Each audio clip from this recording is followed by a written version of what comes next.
Blue Jays on Sportsnet. Presented by Honda. The Honda Checkered Flag event is back. Get there fast. Leave even faster. The new home of the Atlanta Braves, SunTrust Park, to the north of downtown Atlanta, and it's really nice. We've walked in here and said, man, they did a lot of things right in this ballpark. One thing they may not have anticipated, the ball absolutely flies, especially out to right field. The Blue Jays bats were okay in the 2 losses to Atlanta. It was the pitching that wasn't so good. We'll see what the bats look like tonight as we show you the lineup for the Blue Jays, beginning of course with leadoff hitter Kevin Pillar on a 6-game hitting streak and entered play today, tied for the American League in hits on the season, but Corey Dickerson had a couple this afternoon for the Rays, so he has pulled ahead of Pillar and Starlin Castro. And how about Devin Travis and how hot he is right now? 12 doubles in 14 games in the month of May, and with no Kendrys Morales, no DH in the National League Park, Travis all the way up to 5th. They will face Mike Foltynewicz. The 25-year-old is looking for a second consecutive quality start. He earned his first win of the season last Friday against the Marlins when he allowed 6 hits with no walks and a run over 6 innings. Foltynewicz made his major league debut against the Blue Jays back in August of 2014 when he was with the Astros. Just 2/3 of an inning, he allowed a walk, had his first big league strikeout against the Blue Jays, and that was against Jose Bautista. 1-4 record, won his first game last time out. Underway with Pillar swinging at the first pitch he sees and lifting a high fly ball into shallow center field. Enter Inciarte. Gold Glover a year ago is there. Pillar is retired on 1 pitch. A chance for us to show you the Atlanta defense and a lot of familiar faces after the 2 games the Braves just spent at Rogers Center with Kemp, Inciarte, Markakis in the outfield. Jace Peterson at third, Dansby Swanson at short, Brandon Phillips, 4-time Gold Glover at second, of course Freddie Freeman at first, Kurt Suzuki behind the plate. We've talked so much about Matt Kemp's offense over the last few days. He's a pretty good defender also. 2-time Gold Glove winner. 2009 and 2011, his 80 outfield assists, 3rd most in the National League since 2008. In the 2 spot tonight for the Blue Jays, Ezekiel Carrera. On a very warm night, it is 30 degrees Celsius. After all the cold weather that so many teams have played in early on in the season, it's pretty toasty here in Atlanta. It finally feels like baseball weather, doesn't it? 90 degrees. They got the big fans going in the dugouts tonight for both the Braves and the Blue Jays. Swing and a miss at a 98-mile-an-hour fastball. Foltynewicz has very good velocity. Has been inconsistent at times in his big league career as Carrera lines a ball into right center that is down for a base hit. Inciarte will cut it off and hold him to a single, and for Carrera that'll snap an 0 for 10 over the last 3 games.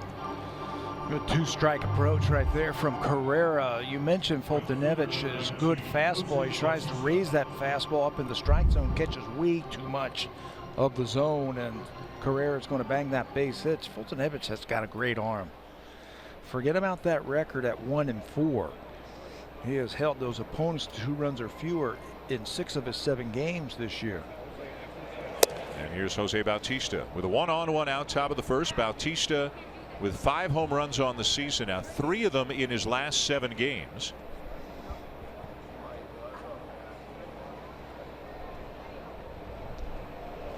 The dimensions of this ballpark are similar to the dimensions at Turner Field, which amazingly enough only was around for 20 years. Remember, it came in after the 1996 Olympics.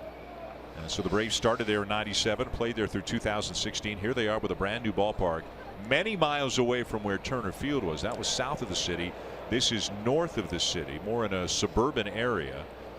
And the dimensions are similar, but everybody was telling both of us before the game, especially to right and right center, it's flying. The wind is always blowing out in that direction. A lot more friendly, hitter friendly in this ballpark. It's only 375 to right center field, where in Turner Field it was about 390, so a lot more friendlier for left-handed hitters.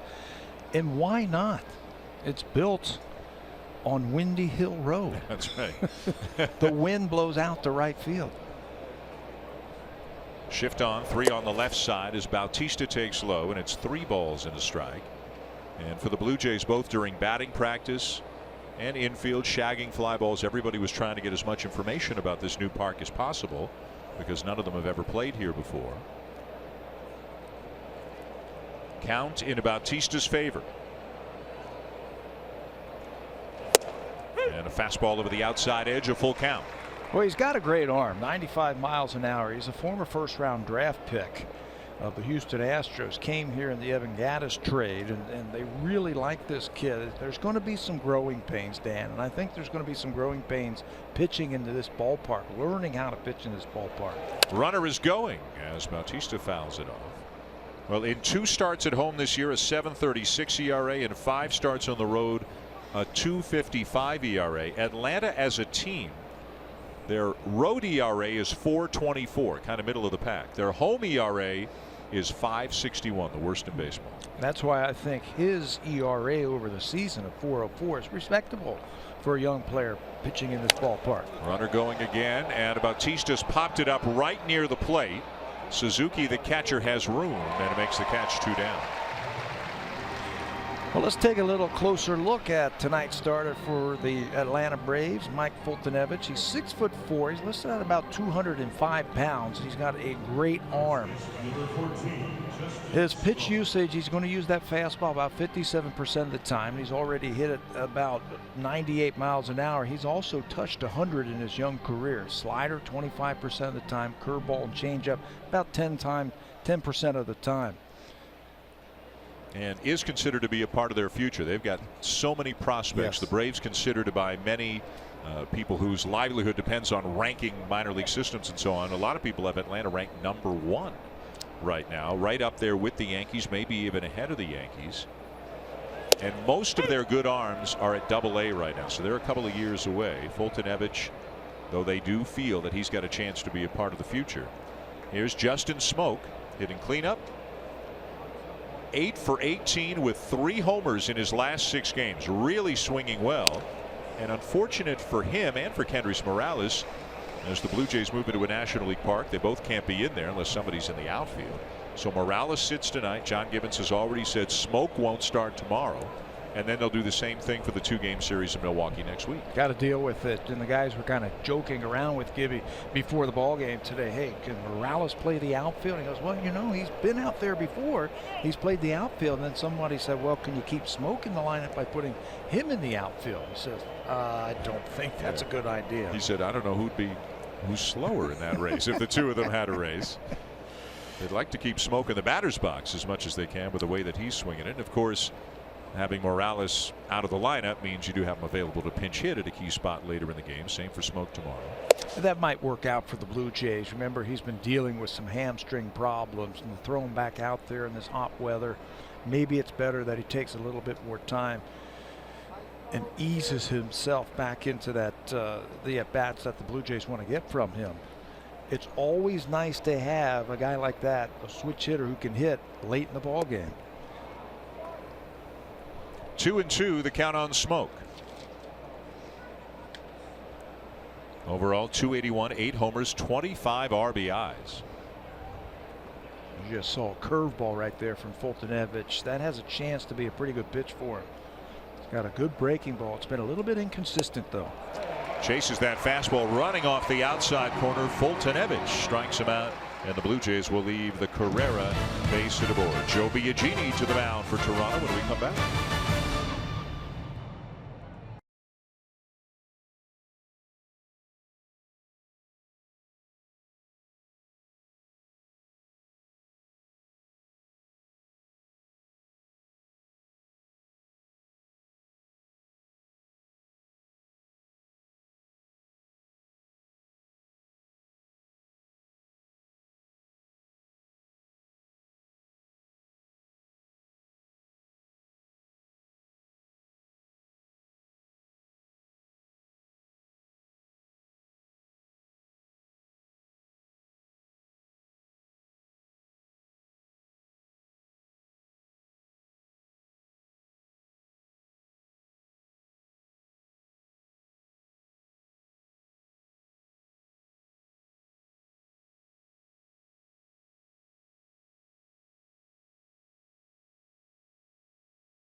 bats in their 2-game series at Rogers Center, especially the guys in the middle of the lineup, but nobody more so than Freddie Freeman. Hit a couple of home runs in Toronto and just off to a sensational start this year. Matt Kemp swinging it well, Nick Markakis swinging it well, and Dansby Swanson swinging it better. He's always done well against American League teams, and after a very slow start to the season, he's starting to come around. It's a tough lineup right now. Yeah, and especially the middle of the lineup. They're all 300 hitters. That is the lineup Joe Biagini will face tonight for his 3rd start of the season. He appears to have made a real nice adjustment to the rotation. He was a starter in the minor leagues. He made 86 minor league starts, 74 relief appearances in the big leagues for Biagini, and now he is in the starting rotation. He's been good his 2 starts. He earned his first win as a starter last time, 5 scoreless innings. That was against Seattle, the only unearned run he has given up in 2 starts. Those 2 solid starts has lowered his earned run average to 228, and he has never faced the Braves. Leadoff man for Atlanta, center fielder Ender Inciarte, hitting .256 on the season. And acts like he's going to show bunt, but then never really got to it, and he takes a fastball in for a strike. Learning process here for the Braves. You can watch video, I guess, but it's a different animal till you get in the box. And right? he did that in last night's game. Dragged a bunt for a base hit. He also butcher boyed where he faked a bunt and then swung away. He's just trying to pull in Darwin Barney at 3rd base and slap the ball by him. After Inciarte, Brandon Phillips, and then Freddie Freeman. Barney at 3rd again tonight for the Blue Jays. The news wasn't great before the game about some of the injured Blue Jays, specifically Troy Tulowitzki and Josh Donaldson, both a little bit further away than maybe it was thought. As the 0-2 has popped back out of play. Originally, Tulowitzki, if you go back a few days, it was maybe tonight. Then it was probably tomorrow, and now it's at least a couple of days away. And for Josh Donaldson, it sounds like the earliest would be is Tuesday in Milwaukee. You heard Russell Martin speaking with Hazel May on Blue Jays Central before the game. He's getting there, but not quite ready, so probably a few days more for Martin. And as well as a lot of the guys have done, the part-time players who have become full-time players, I mean, they've done, I think, everything that can be asked of them. But Blue Jays need their horses. Yeah, and John Gibbons has said that before. He'd love to get his guys back. He'll do what he can until the big guys get back. Tulo DH'd in yesterday's game. He played the last couple. He's not playing today. They're not playing the game today down in the minor leagues. He DH'd yesterday. He played on the field on Monday. So they're hoping that everything is going to be okay. And I think that's the right move. The last thing you want to do is bring a guy back too soon and then he's injured and then he has to go right back on the disabled list. Make sure he's 100%. And a base hit through the left side for Inciarte to lead off the bottom of the 1st. Chance to set the Blue Jay defense behind Joe Biagini. In the outfield, Carrera, Pilar, Bautista, Barney at 3rd, Goins another start at short, Travis and Smoke on the right side, and Maley behind the plate. 26 starts of the season at shortstop for Ryan Goins. 117 total chances, just 1 error. That's a .991 fielding percentage. 3rd best on the team behind Pilar and Smoke. He's done a great job filling in for Troy Tulowitzki. Leadoff man aboard for the Braves, and here's Brandon Phillips, veteran second baseman. Long run with Cincinnati. A 4-time Gold Glover in his career. A guy nearing 1,900 hits in his career as well. It's funny because Atlanta, when you think of the Braves right now, you think of rebuilding and farm system and prospects. But they've got a Brandon Phillips and a Nick Markakis and a Matt Kemp, some veteran guys in their 30s to kind of help them get through this stage until the kids are ready to come up from the minors. There's a reason why they're here. They're here to set a winning example, teach some of the younger kids who are already here how to play the game and how to be a winner. All those guys that you mentioned were all winners. And the Atlanta Braves have a young player who is really close named Ozzie Albies, a second baseman who I hear is dynamite. And Ciarte leaning a little bit, not going, and Phillips takes down and away a ball and a strike. They also went out and got a couple of veteran starting pitchers, of course, with 3 of them actually, including R.A. Dickey, as they're just asking some veterans to soak up innings until the young pitchers are ready. They did it the right way. They did the rebuild they got rid of all of their veteran players at one time and said, you know what, we're going to take our lumps here. Back to the mound. Biagini, high throw, and they're not going to get anybody.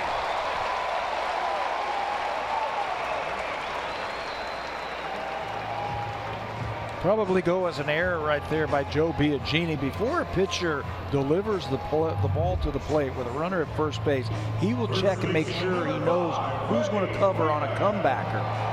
He knew that Devin Travis was going to cover, but the throw is just too high.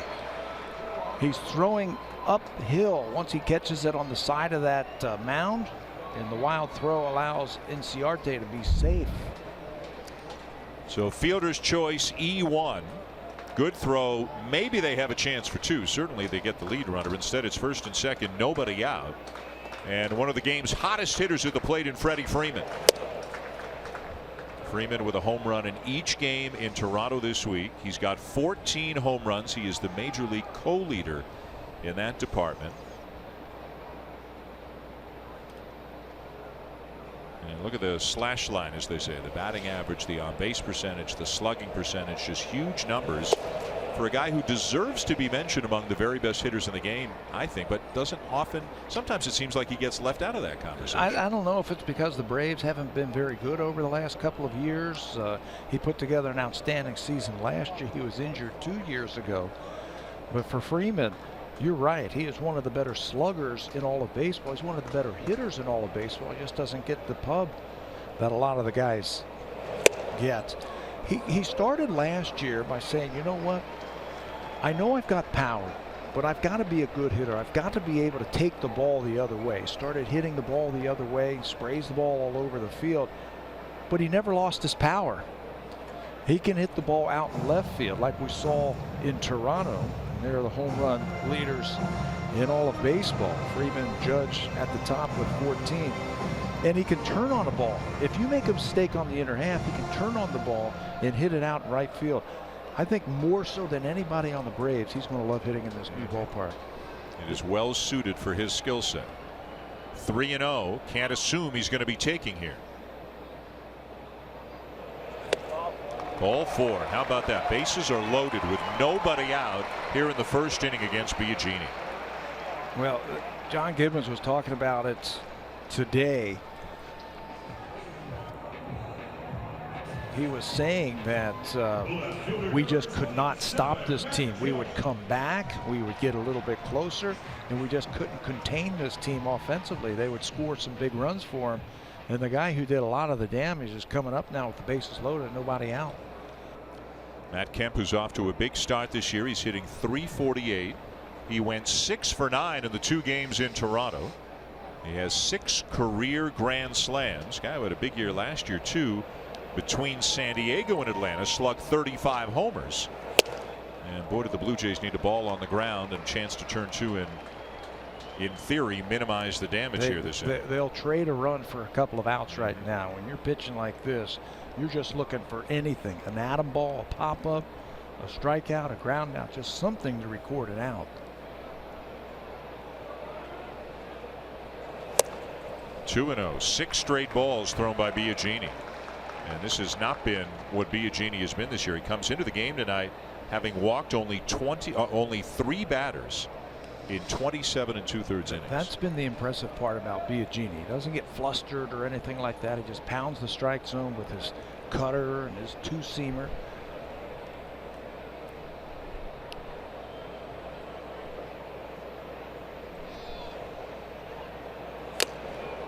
Two and one. You know, he's such a good-natured guy, a happy-go-lucky young guy, that it's hard to tell when he's flustered or bothered. But you could see after the throw to second, he was beating himself up a little bit. Yeah, he's just got to take his time right here. Say, okay, I got to get an out somewhere. Somewhere I've got to get an out. Now to play right side, 2-2. Well, Matt Kemp still getting it done, 32 years of age, first full season with Atlanta, and he's just ahead of his buddy and teammate Freddie Freeman, and 5th in the National League in batting average. How about the seasons that Bryce Harper and Ryan Zimmerman are having for the Nationals? And the rest of those Washington Nationals, they are really thumping the ball. Those two, and if you throw in Markakis, they've got 3 batters in the top 10 in the National League.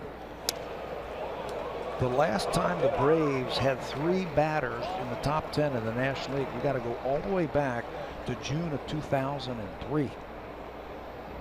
Gary Sheffield, Marcus Giles, Rafael Furcal were the 3 batters in the top 10 for the Braves. So it's been a long time since they've had these types of hitters. Really big pitch here in the early going for Joe Biagini. Bases loaded, nobody out, 3-2. He walked him, and that'll bring in a run.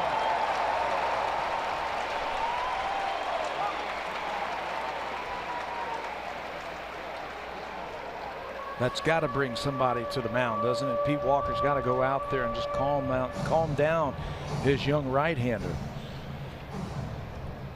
Slow things down. That's the thing about Biagini. He always seems to be under control, and if his cutter's not working, he can go to his 2-seamer. If his curveball's not working, he can go to his changeup. We might see him start to use the changeup a little bit more now that he's in trouble. Right fielder number 22, Nick Markakis. Deep breath for Biagini. Pete Walker makes his way back to the dugout. And here comes Nick Markakis, another guy who had a big couple of days at Rogers Center. He went 5 for 9. He's hitting .319 on the season. And a guy Blue Jays fans obviously very familiar with from all of his years with the Baltimore Orioles. Hits the ball all over the field. He can hit the ball easily into that hole in the left field. We've seen him do that over the years. He's in an RBI situation here, so he's going to pick out a juicy one and not try and overstride. If anybody knows something about hitting with the bases loaded, it's the guy sitting to my right. Career average of what, like 470 or something with the bases loaded. So did you go up there in that situation specifically, try to not do too much, not try to overswing? And I think I was the hitter like Nick Markakis, that type of hitter. Not a lot of home runs, so just take advantage of the situation. Keep it simple. Remember, the pressure is on the pitcher to come to you. So Markakis, he'll cut his swing down. He'll think more middle or the other way, trying to make some contact. You're not thinking about fly ball here. You're not thinking about ground ball. You're not thinking about extra base hit. You're thinking about hitting a ball hard, staying in the middle. Choking up now with an 0-2 count. Fights it off out of play.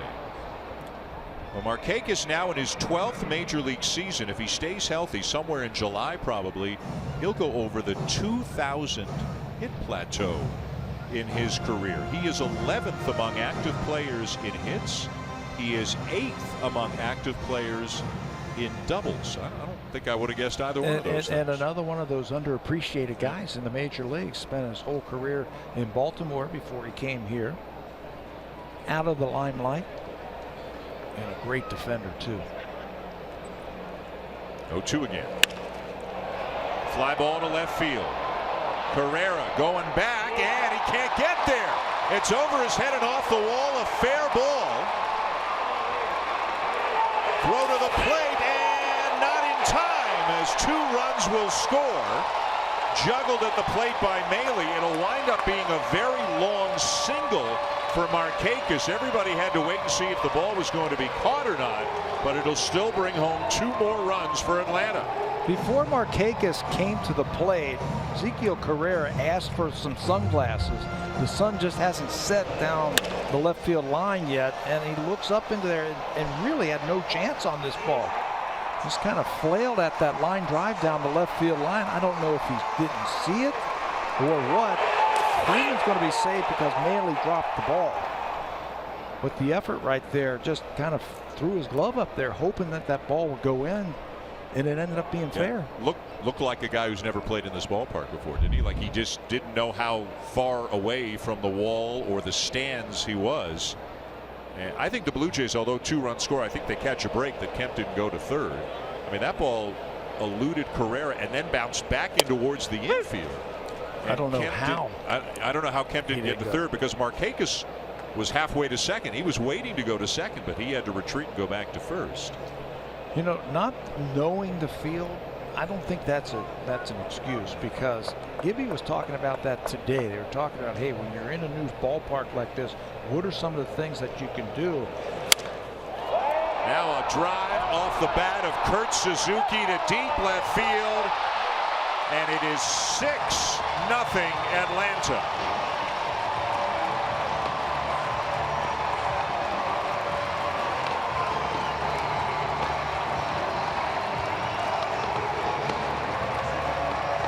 Well, we told you the ball can fly, not just to right field where the wind just blows it out of here, to left field too. It's 385. Maybe that home run now will just clear the decks for Joe Biagini. He can start all over again. This ball right down the middle, and Kurt Suzuki getting the call tonight. Hits his second home run to left field. He knew it too. As soon as he hit it, he knew it.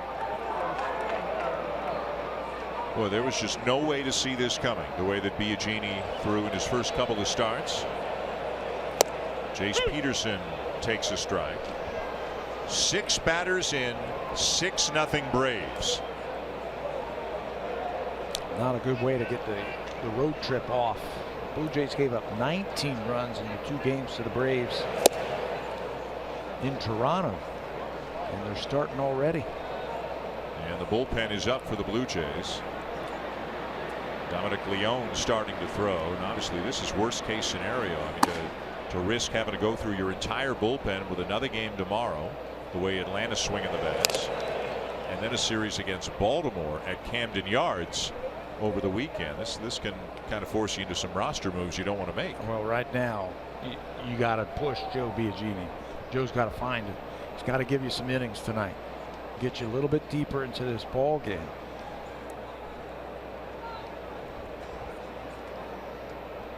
Some of the things that managers have to deal with.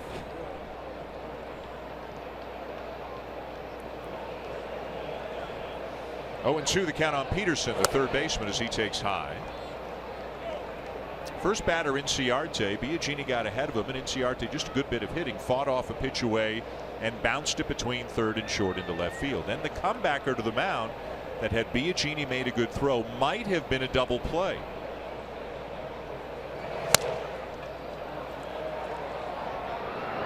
In a hurry, and they just do get him.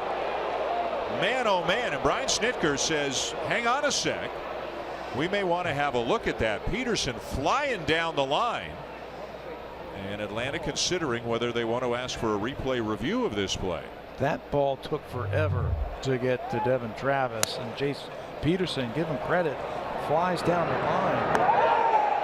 I think he got him over there at first base.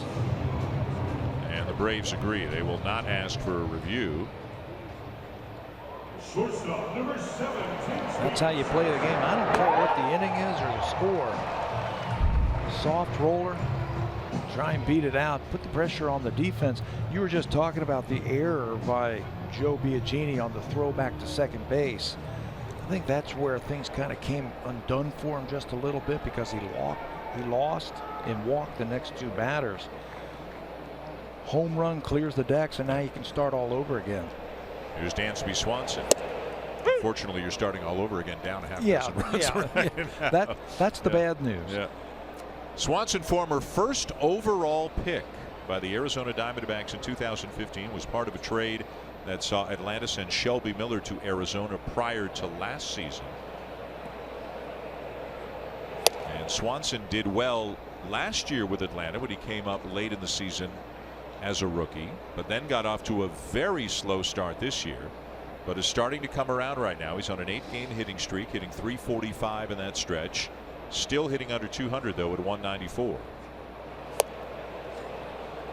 Still qualifies as a rookie this year. Missed it by 1 at bat last year. So if he can get hot, who else is going to win Rookie of the Year in the National League? Now you put me on the spot. I didn't mean to. It's a rhetorical question. Yes. I think in the American League, Andrew Benintendi's going to be in the conversation. That much I know.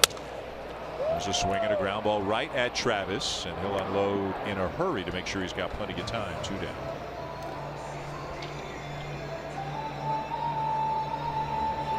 maybe a little bit tricky for infielders too, getting used to the speed of the grass and the dirt in a new ballpark. I was talking about that when Suzuki hit the home run, and Gibby was saying before the game that should not be an excuse. You should get out there if you're an outfielder, see how the ball comes off the bat, what it looks like bouncing around into the corners, how does it come off the wall. Infielders are going to get their ground balls for sure. So by the time that the game starts, you've been out there, you've been practicing, you should have a pretty good idea what the ball is going to do. Here's Mike Foltynewicz. He is 0 for 8 with 5 strikeouts this year. You can see an .097 hitter in his career. Liner to right, but it'll hang up for Bautista, and that'll end the inning. A rough one for Joe Biagini, and it's 6-0 Atlanta at the end of 1.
Blue Jays and enter the code NBJ2992 to earn My Blue Jays points just for watching tonight's broadcast. The entry box can be found on your My Blue Jays homepage. The code must be entered by 4 a.m.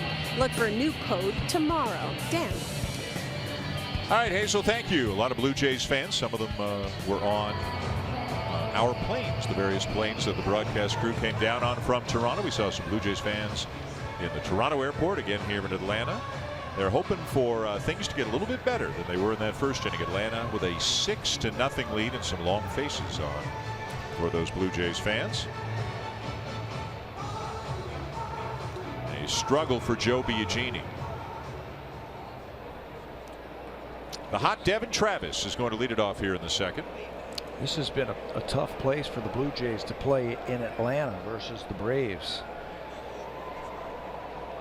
They have beaten them 13 times in interleague play here in Atlanta. And they've started hot tonight. Travis, as we talked about a little bit earlier, 12 doubles in the month of May as he faces Mike Foltynewicz. Travis has raised his average to 205. He's got 14 doubles on the season. That's in 14 games. He's got those 12 doubles. And I asked him today, I said, is there anything that you're doing? You know, what's going on there? He said, you know what? I finally found my A swing. It's taken a while. It's taken almost a month for him to get that A swing, but he's put a lot of work into it. And he said, you know what? I finally can trust it now. As a hitter, you can get up there and you can say, oh, I got a couple of hits, but you just don't feel right. Something doesn't feel right. He says, I feel really good right now, and I trust everything I'm doing. Bouncer to Swanson, and he'll make the play one down. Since Swanson made a play, we got to talking about rookies in between innings, and Cody Bellinger of the Dodgers, a guy who didn't start the year in the big leagues, is another guy who's definitely going to figure prominently into the Rookie of the Year conversation. And on the American League side, Andrew Benintendi is going to get a lot of competition from Aaron Judge, among others. How about those two? You know, everybody was just going to give it to Benintendi in the American League until what Aaron Judge has done. Don't forget about Hunter Renfroe and Josh Bell also in the National League. couple of guys who've hit 7 home runs also. Ryan Goins, the batter, the Blue Jays shortstop, hitting .208. And after a real hot streak for Goins, he's now in a bit of a rut. He is 0 for 12 in his last 3 games.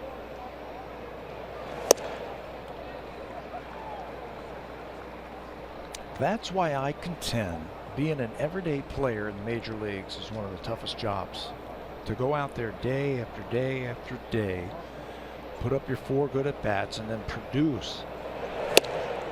So when you watch people over the years like we have watched here, and Josh Donaldson and Jose Bautista, Edwin Encarnacion when he was here, these guys who year after year put up 30 and 40 home runs, 100, 120 RBIs. It's amazing. Well, Cal Ripken played 2,632 consecutive games. What's that, like 16 years? 17 years, didn't miss a game. Didn't miss many innings. No, you're right. And played at an extraordinarily high level for just about all of that time. Well, did you see the size of Cal Ripken? Yeah. He's a big dude. Yeah. And the will to go out there every single day. There were times he wasn't feeling good, and injured, but he still played and produced. Goins with a high fly ball to left center field. And it'll be Matt Kemp, 2 down. Hit a home run with any project this season. Home Hardware, proud sponsor of the Toronto Blue Jays. Some of the retired numbers in Braves franchise history. Of course, a franchise that started in Boston, then went to Milwaukee, and now has been in Atlanta since the mid-'60s. And one of the game's all-time greats, Hank Aaron, of course, a Brave. He was both in Milwaukee and Atlanta. 755 career home runs. Number 44, Hank Aaron. Do you remember watching him a little bit when you were a kid? A little bit. A lot? A lot. I'm trying to make people think you're younger than you are. I'm not. Do you know what number I wore when I played baseball in high school? I'm guessing 44. Number 44. Because of him? Because of him, Yeah. because of Jerry West, because of Willie McCovey. Nice. Because of all those great hitters. Of course, on this day in 1970, Hank Aaron got his 3,000th hit against the Cincinnati Reds. Did you know? Hit that off of Wayne Simpson. I remember watching that game. Your memory for baseball moments that you saw as a kid is astounding. Well, what happened from about, what, 35 to 50? And you have no idea where you had breakfast this morning. No. Another play for Swanson. Barney grounds out, and that's the inning as the Blue Jays go in order. We'll go to the bottom of the second. The Braves in command early, up 6-0.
about Joe Biagini's increased use of his changeup, a pitch that has been really useful for him over his last couple of starts. And Maley told me that he got a lot of positive feedback on Biagini's changeup, but it wasn't a pitch that Russell Martin or even pitching coach Pete Walker particularly highlighted for him in Biagini's repertoire. Maley called for it a lot the last time the two worked together because the opposing hitters, he told me, were taking such bad swings on it. In fact, Maley said in between innings, he asked Russell Martin, quote, "Am I seeing this right? This guy's changeup looks pretty good," to which Martin replied, "Just keep throwing it." Biagini has used the changeup almost 3 times more as a starter, Dan, with opponents' batting average versus that particular pitch at an anemic 154. All right, Hazel, thank you. And of course, when you transition from a reliever to a starter, you've got to increase your repertoire a little bit. A lot of pitchers, if they come up through the minors as a starter, then go to the bullpen, they get rid of the changeup, then they bring it back if they go back into the rotation. As John Gibbons and Pete Walker look on, see if Biagini can settle himself down after that rough first inning. Did retire the final 3 batters. The Braves had 6 runs in before there was an out in the inning. He threw 19 changeups in that last start against Seattle. 68 pitches total in that game. Almost a quarter of them changeups. I don't think you run away from it. I don't think you abandon it tonight. I think maybe you start using that a little bit more because they've been on everything else. Biagini really his own worst enemy in the first inning. A throwing error and 2 walks led to a lot of the damage, culminating in the home run from Kurt Suzuki. Shallow left field, Carrera with a running catch.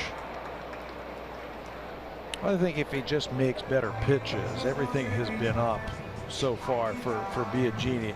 The secret to his success, yeah, throwing all those pitches, but he's been throwing quality pitches. He's been throwing things down in the strike zone.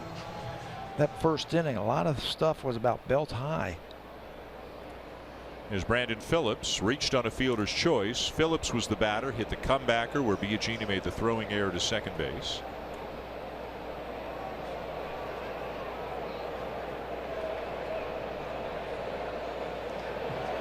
One other thing about Biagini, even though he is now a starting pitcher, at least at the moment, he continues to work from the stretch. In spring training, when the Blue Jays started stretching him out, in case something happened to one of the 5 regular starters, Pete Walker worked with him on getting back into the windup where he was a couple of years ago in the Giants system. But it sounded like it just didn't come back that easily or that naturally. The muscle memory wasn't there, a little bit uncomfortable, so they decided for the meantime just to leave him in the stretch. Yeah, said it felt weird and just didn't work. He started a game, I believe, down in spring training, tried to throw out of the windup, and it just wasn't right. So he said Pete wants him to just be Joe Biagini. Just do what got you here. I want you to treat these outings just like any other outing as a reliever. Whatever that is. He'll throw his side session in between these starts, but he just won't do anything more. He wants him just to feel like he is a reliever. Well, Freddie Freeman, a big rip at that first pitch. We talk about guys who really get after it or have uppercut swings. Chris Bryant of the Cubs has a big uppercut, gets the ball in the air, hits for tremendous power. Kyle Schwarber, also with the Cubs. I mean, he's swinging with intent as well. Freddie Freeman, and you talked about his first time up, he's not just looking to be a singles hitter. No. Not that he was at the beginning of his career, but he knows he can do some damage. He can hit the ball all over the place, but he can hit it with power. I remember seeing him a few years ago, maybe 3 or 4 years ago, when he was a young player playing the Blue Jays in spring training. He had made a name for himself, and he was taking cuts in the batting cage. Lee Elia was one of their batting coaches then, and Lee said, watch out for this kid. This kid's going to be a great hitter someday. And I asked him, I said, why?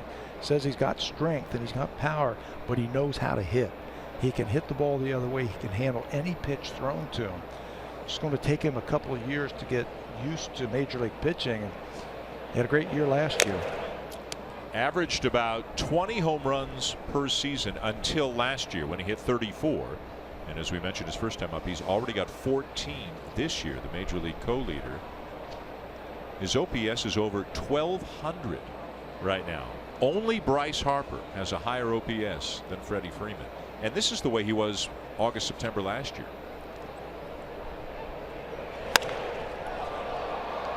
In the air, left center. Carrera wants it. And it's a 3-up, 3-down inning for Joe Biagini. End of 2 at SunTrust Park in Atlanta. 6-0 Braves.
By Jack Links. On Sunday, May 28th, the first 20,000 fans will receive this Blue Jays cowboy hat.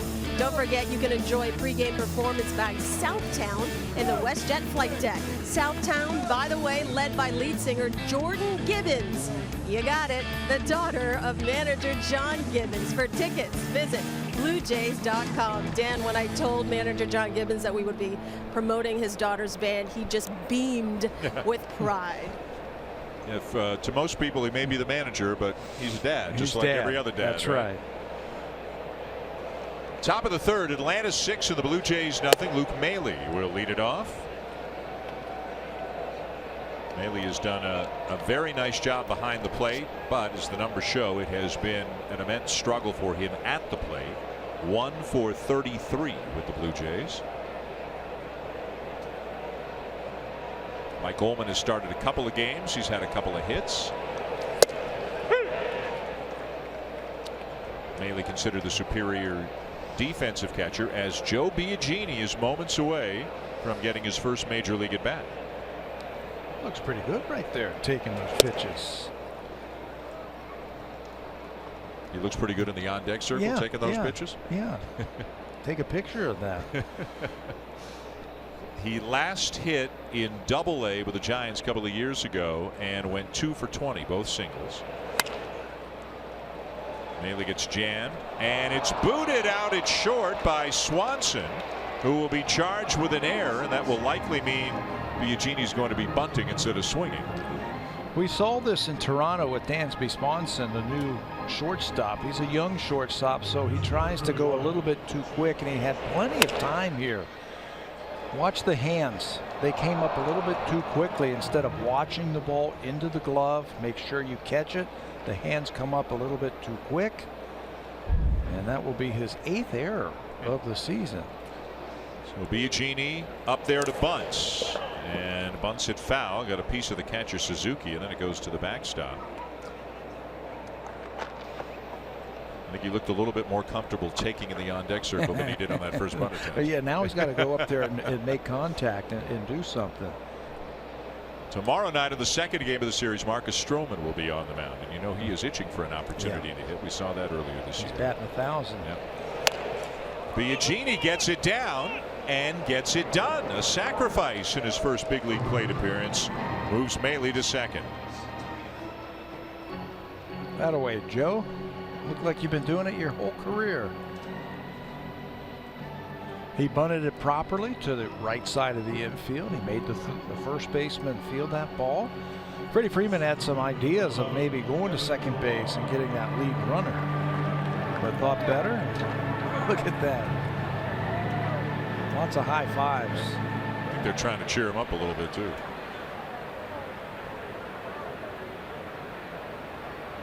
Gibby's probably saying, you know, if you'd bunted it foul again, I would have taken it off with 2 strikes and let you swing. Biagini gets down, gets some high fives in the dugout. Runner at second, 1 out. And here's Pilar. So Pilar entered play today, tied for the American League lead in hits with 51 with Corey Dickerson and Starlin Castro. Dickerson had a couple of hits, including a home run today, so he has moved ahead of Pilar. But still, where Pilar is now compared to last year's, he grounds one back to the mound. He is retired 2 down and Mailey the third. And his walks are up, his batting average up, OPS up, everything up. And that was respect right there with the runner in scoring position. Fultonevich threw him 2 breaking balls. Remember his first time up, he threw him a little BP fastball and Kevin popped it up, and now there's a runner in scoring position. He threw him 2 very tight sliders and got the out. So Mailey at third, 2 down, and here's Ezekiel Carrera, who's got the only hit of the night for the Blue Jays so far. See if he can come up with a 2-out base hit here and get the Blue Jays on the scoreboard and cut into that deficit just a little bit. Carrera hitting .308 on the season.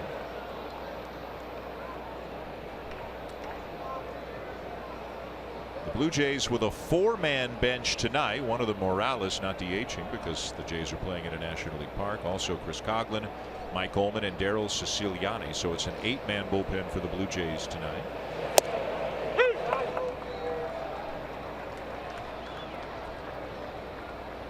And again, Troy Tulowitzki will not be back with the team tomorrow, hopefully over the weekend. Josh Donaldson will not be back even through the weekend series in Baltimore, hopefully in Milwaukee next week. Hot shot to first, liner caught by Freeman, and that's the inning. Blue Jays can't take advantage of the error as they leave a man on at third.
On Sportsnet as the Orioles take on the Tigers at Comerica, 1 o'clock Eastern time. Dylan Bundy, Jordan Zimmerman, the pitching matchup. They're playing tonight, and the Tigers have a 2-1 lead, top of the 4th inning over the Orioles. Miguel Cabrera, a late scratch in that game for Detroit with a sore left side. Cabrera's only hitting about .250 right now. Now a lot of good hitters are struggling right now. You see a lot of 190s, 210s, and that sort of thing, but I'm not used to seeing Miguel Cabrera down there. You know who's not struggling for the Tigers? Nicholas Castellanos. He's having a good first half of this year. JD Martinez has just come off the DL in the last week and hit 4 home runs in his first 12 at bats heading into the game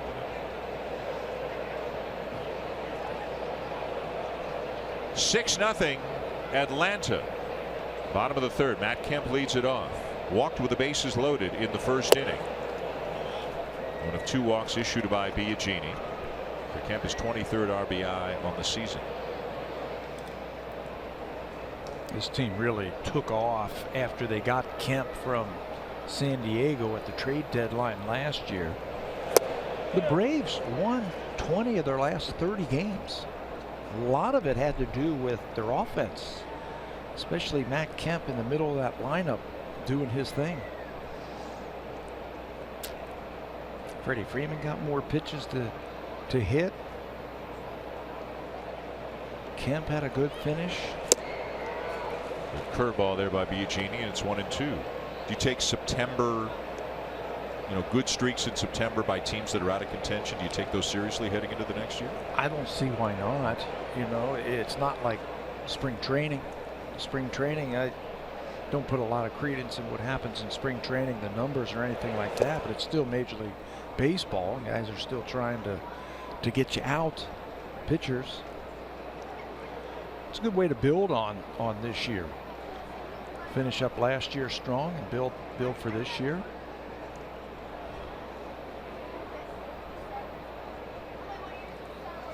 Well, even though Biagini is struggling, the longer he can stay out there and continue to build up his pitch count as he gets Kemp swinging for his first strikeout of the night, although it may not help him or the team tonight, it's a step in the process of becoming more and more of a starting pitcher, being able to throw more pitches and go deeper into games. There's his changeup. That's a good one. It's about 88 miles an hour or so, but it was a dive bomber right under the bat as he picks up his first strikeout.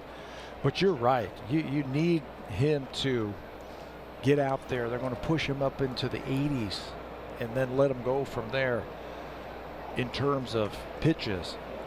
Last start 68. They can get him up into the 80s and then let him go. So how about this? It was 6-0, 6 batters in, and now since then Biagini has retired 7 in a row. Markakis had a 2-run single, a ball that hit the wall deep in the left field corner on the fly.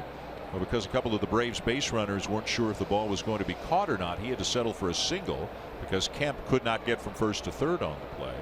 All became a moot point really when the next batter, Suzuki, hit a 3-run homer. What happened there? Biagini overthrowing that ball and spiked what looked like maybe a cutter into the dirt. First innings have been tough on the Blue Jays against the Braves. 2 the first game, 2 yesterday, 6 tonight. Atlanta scoring 19 runs in the 2 wins in the first 2 games in Toronto, and 6 already tonight. A couple of years away, perhaps, from being a really, really interesting team with that great farm system we were talking about. And one of the bright lights in their system, one of the top young players, is a Canadian kid, Mike Soroka, right-handed pitcher, 19 years of age, born in Calgary, first-round pick in 2015. And he is currently at Double-A. Double-A at 19. Double-A at 19 with a 2.84 ERA right now through his first 7 starts and a 4.5 to 1 strikeout to walk ratio. Like I said, they did it right a couple of years ago when they sold off their veterans, Jason Hayward, Craig Kimbrell. Travis got to hurry and still will get the out.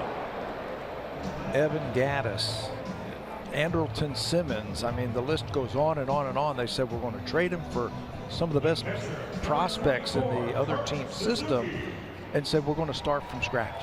Cubs did it, had some lean years. Obviously, it's paid off for them. Astros did it, had some really lean years. It's really starting to pay off for them. The Yankees are trying to do it without really bottoming out, and maybe their payroll allows them to do that more than most teams. You know what the Braves said they did? They said they got away from what the Braves were all about in the John Sherholtz era. Developing players from their farm system, drafting, signing, and developing. They got away from that. They want to get back there. Travis still going back, makes the catch. Suzuki retired, and now 9 in a row set down by Biagini.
And a brand new SunTrust Park, new home of the Braves this year. It is 6-0 Atlanta, all 6 in the first.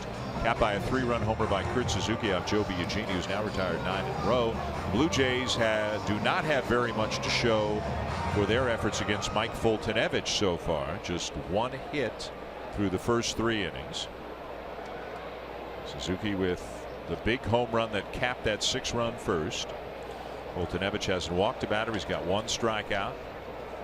Comes in 1-4 with a 4.04 ERA as he faces Jose Bautista to begin the 4th. And he's great at the beginning of the ball games. You look at his numbers and break him down through the first couple of innings. He's great, but that second time through, opposition have been able to figure him out. His ERA from the 3rd inning on, it's over 5. Bautista, Smoke, and Travis for the Blue Jays here in the 4th.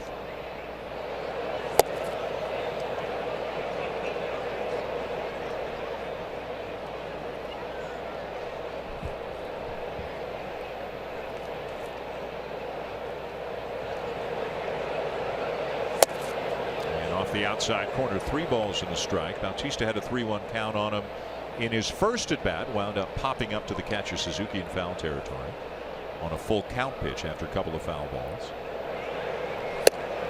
Right on the edge. Bautista thought it was outside. Had taken a step toward first, but it's 3-2. That's where they've been living against Bautista. Everything has been away. They'll show him every now and then a fastball in, but they've kept everything away to him. So he'll take the pitch away and line it hard into right center field. Inciarte cuts it off shy of the track. Bautista digging for second and in there in a head-first slide. You know, sometimes you have to take what they give you, and if they're going to just keep pounding you away and play you to pull, you got to take the ball the other way, and that's what Bautista does.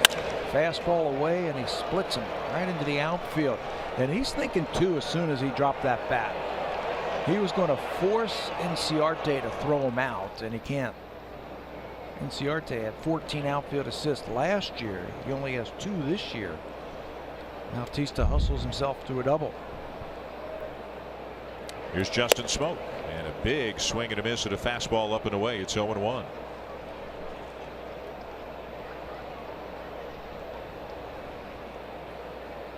Struck out in the first inning.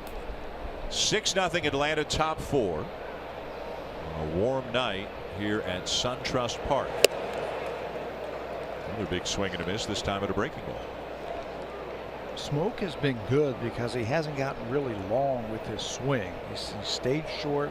He's made the opposition come to him. The pitchers, those 2 swings he just took against Foltynewicz looked a little long, like he was trying to lift the ball out of the ballpark.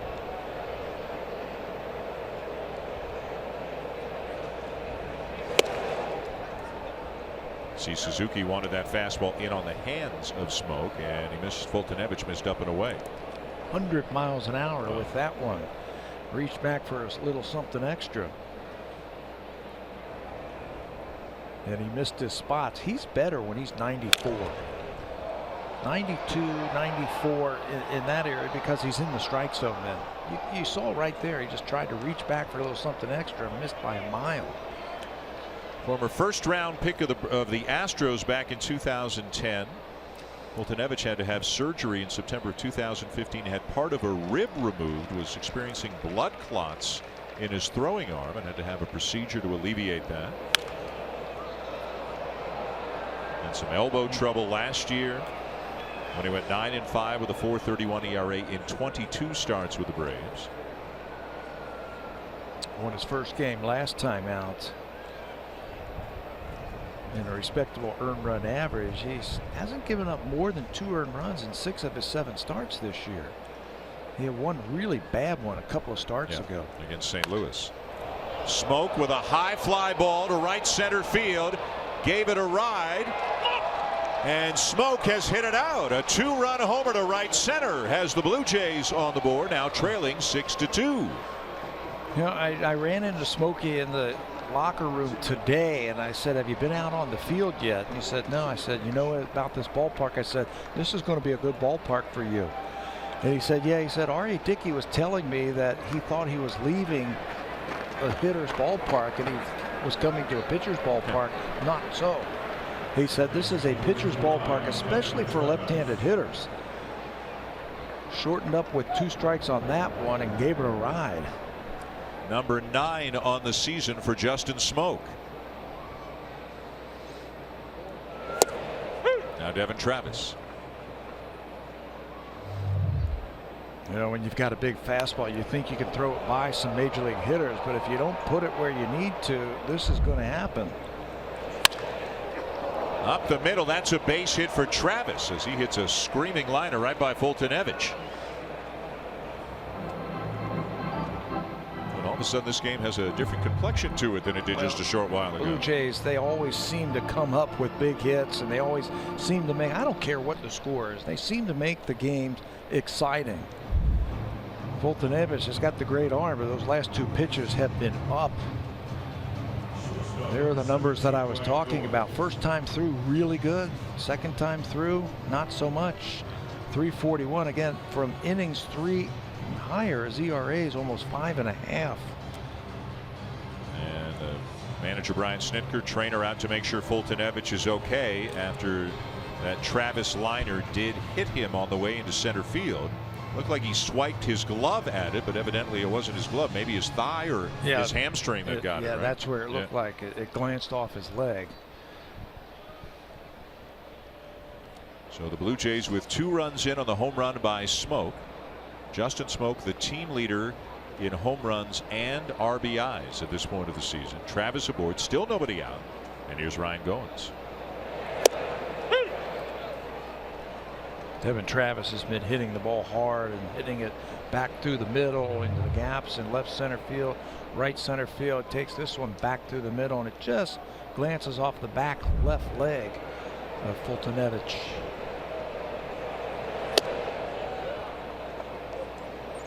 By the way, Tabby, the 9th home run of the year for Smoak. He didn't hit his 9th home run last season until early July. He's got it in mid-May this year. Playing time. He's getting himself some consistent playing time.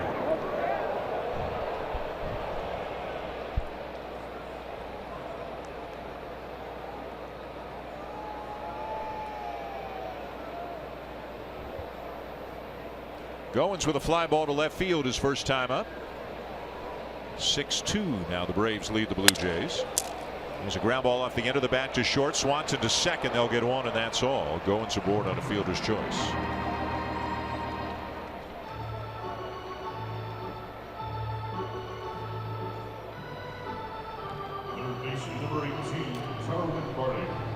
And now Darwin Barney hit a ground ball to short his first time up. Barney in at third base again, with Josh Donaldson still on the DL. You can put this guy anywhere on the field, he's going to give you a great effort.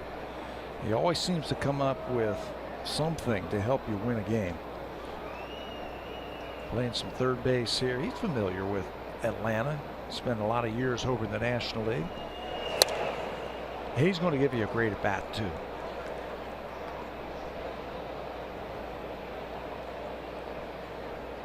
Hitting .286 on the season. Smoak with home run number 9, and he hit it to the right part of the ballpark. Everybody telling us the wind blows out to right center field. Ground ball to short.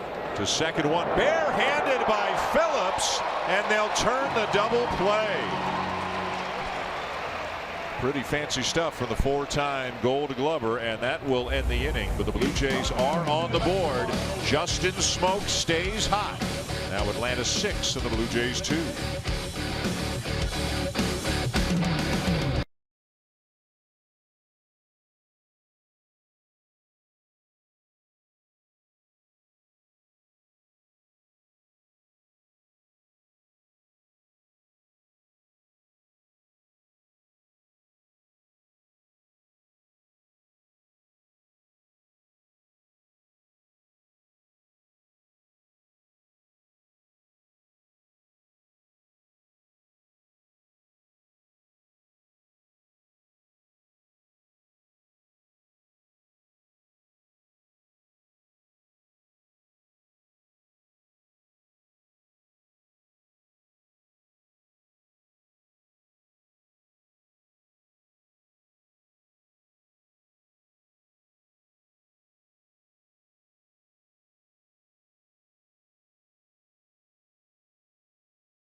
Anything but a routine 6-4-3 double play. And Tabby, what'd you pick up here?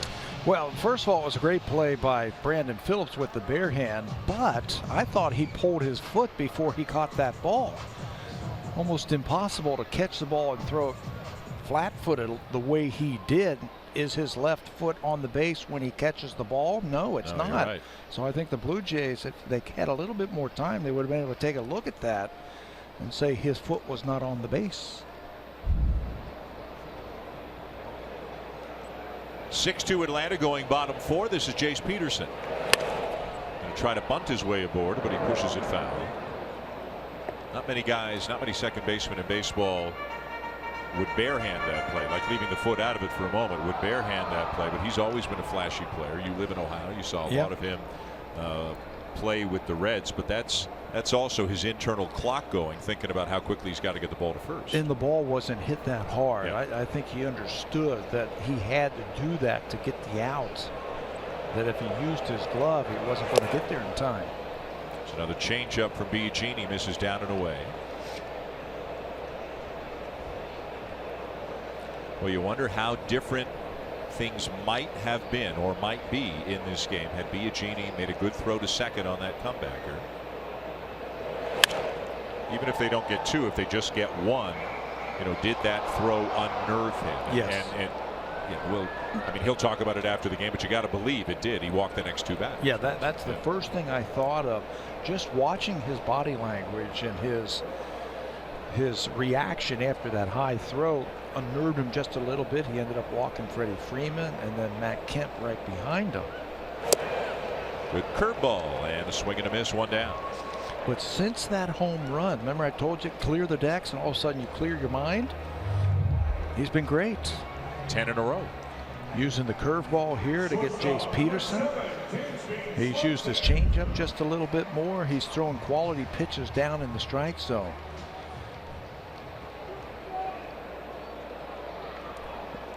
Dansby Swanson grounded out his first time up.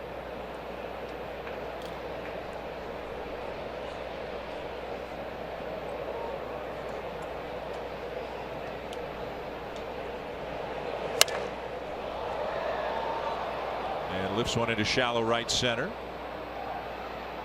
Kind of that twilight time of the night a little bit right now. Pilar feeling for it, but he makes the catch, 2 down.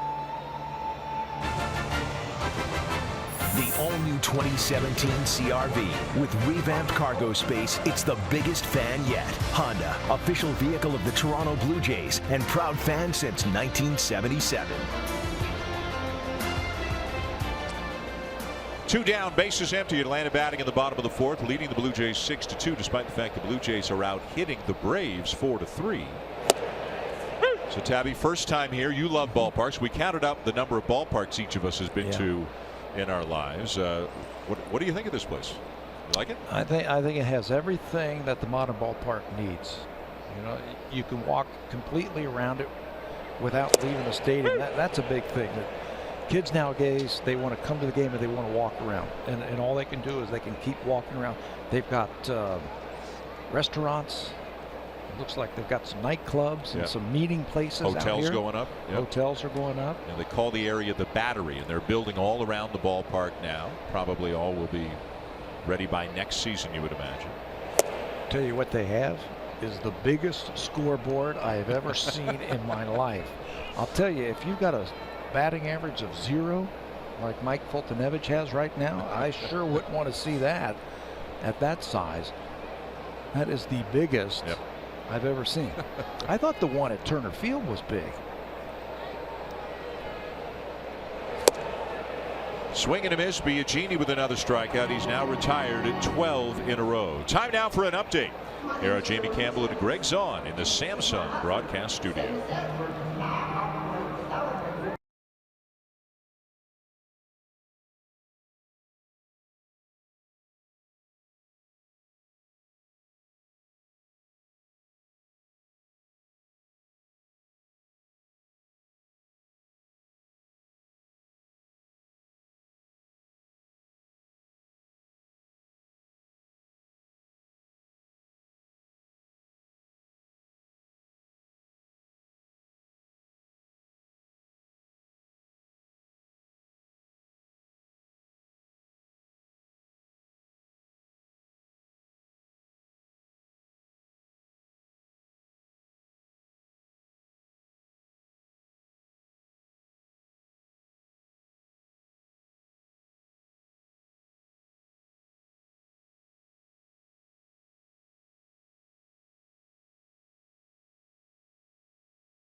live with the MLB.com At Bat mobile app. Stay connected to the game's best players all season long with Game Day, live game video highlights, radio broadcasts, stats, news, and more.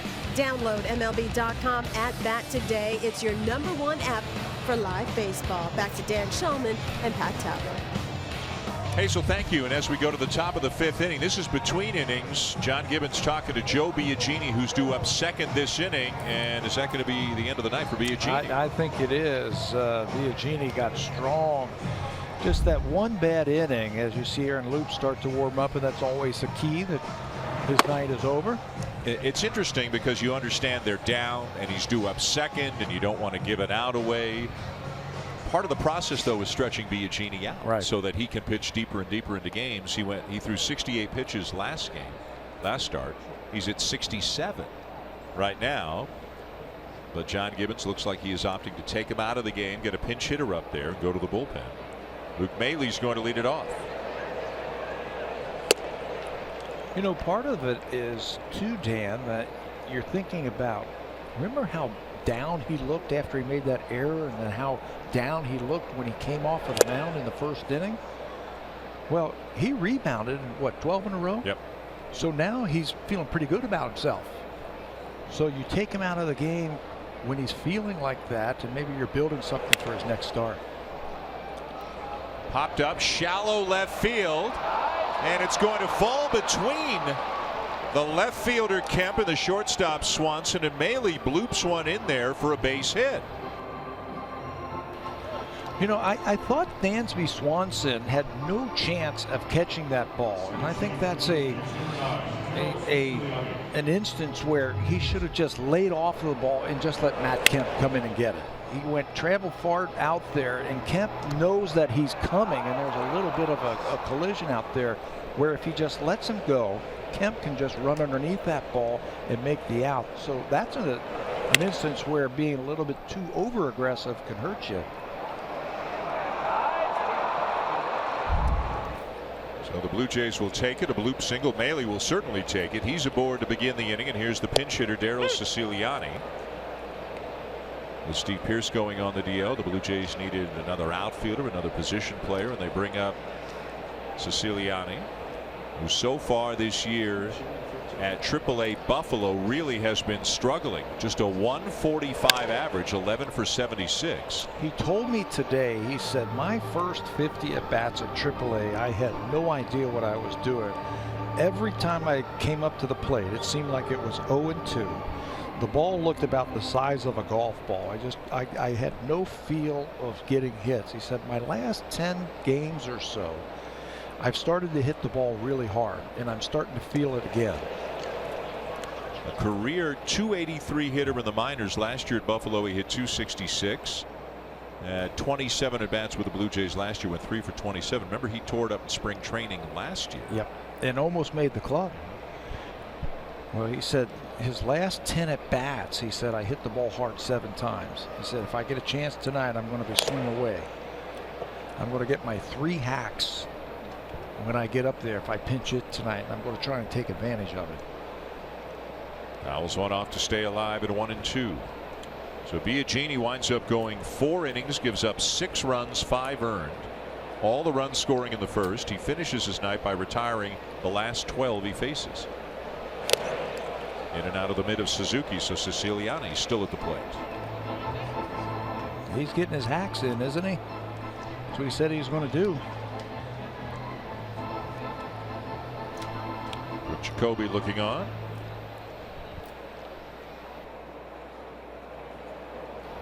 How about Pete Walker in that shot that we just had talking with Joe Biagini? I'm sure a great lesson, chance to teach him something.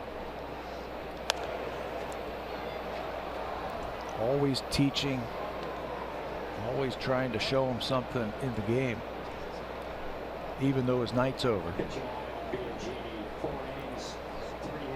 That's those 2 right behind Rook Jacoby. Leadoff man aboard for the Blue Jays here in the 5th, trailing 6-2. And again, the 1-2 pitch and another swing and a foul back by Siciliani, putting up a good fight here. Tell you, it's funny. You can start a season and have no idea, even though you're a veteran like Siciliani, have no idea. You say to yourself, when is the next time I'm going to get a hit? You just feel so bad. You can come to the ballpark the next day and everything changes. And he says, I'm starting to feel like I can hit again.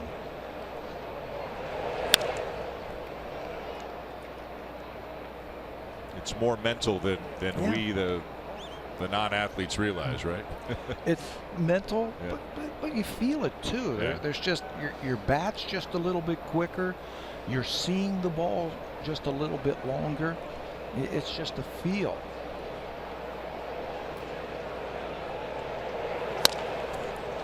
And a ground ball to the right side. The only play is to first. Siciliani retired. Maile to second.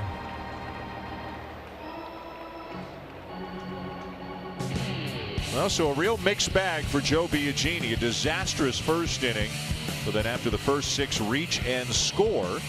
He retires the last 12 batters he faces. 67 pitches for Biagini. They're hoping to get him up into the 80s, but they're going to get him out of there on a high note. A couple of walks.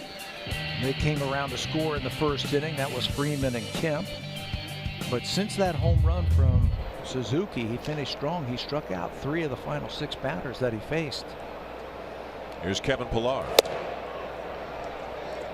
Blue Jays just looking to chip away. Still a ways to go.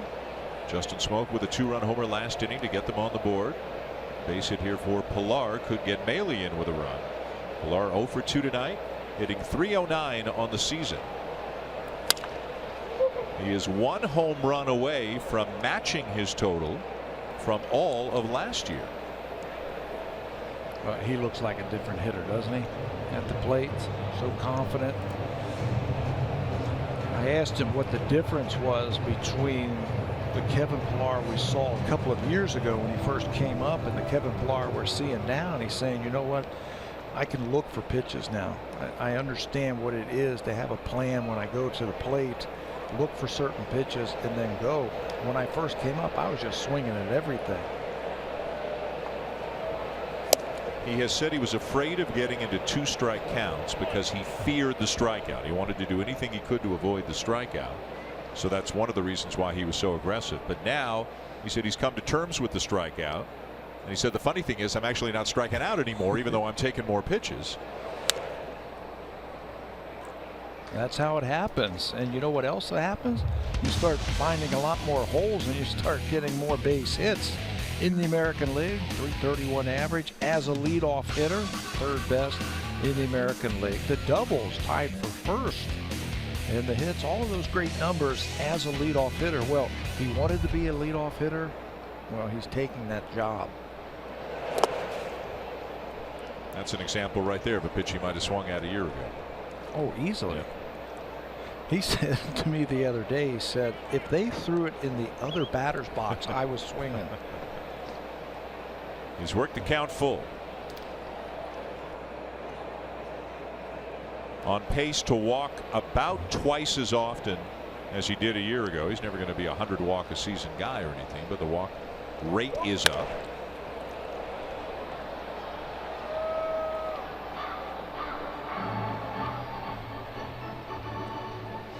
Guy who's really had to prove himself at every step of the way. I mean, can he be a good minor league player? Can he be a major league player? Can he be a good major league center fielder? Can he be a leadoff hitter?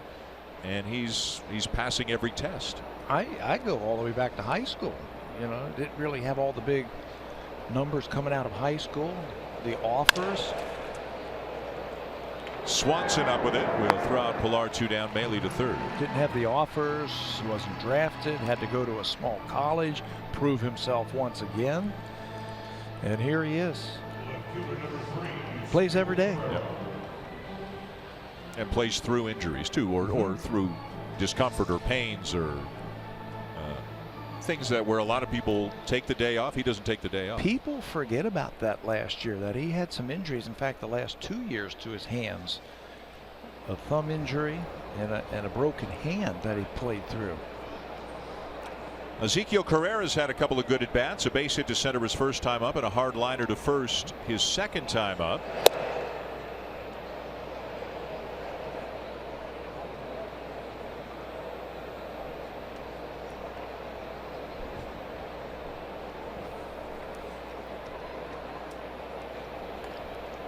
Blue Jays left a man on at third in the third. It was Maile, and it was that Carrera liner to first. That was the last out of the inning, so he'll try to change up the script here in the fifth. He's had some good at bats tonight. Got a 2-strike hit his first time up, and then hit that line drive. I think the harder they throw, the better Zeke likes it.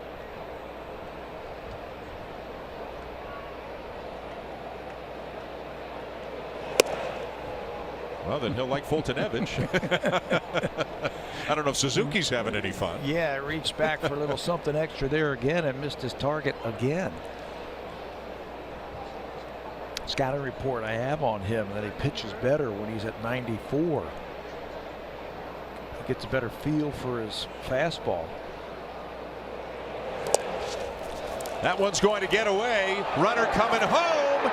Safe at the plate is Maile in a headfirst slide to make it 6-3.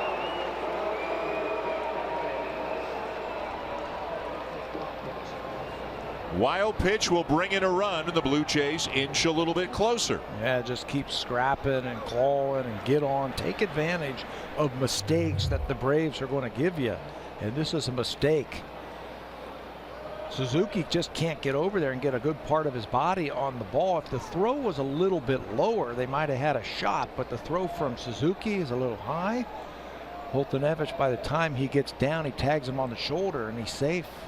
It's good aggressive base running from a catcher there in Maile to come in, and now Carrera draws a walk as we get an update from Jamie.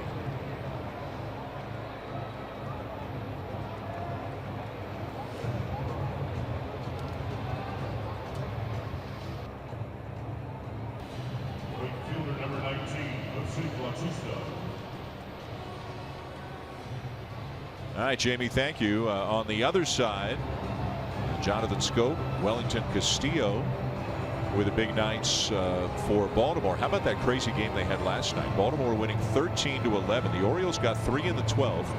The Tigers came back and scored 3 in the bottom of the 12th to tie it. And then Baltimore got 2 in the top of the 13th and hung on to win 13-11. Chris Davis doing all the damage late. Hit a home run in each inning, right? Hit one to tie, one to give them the lead in the 12th, and one to give them the lead again in the 13th.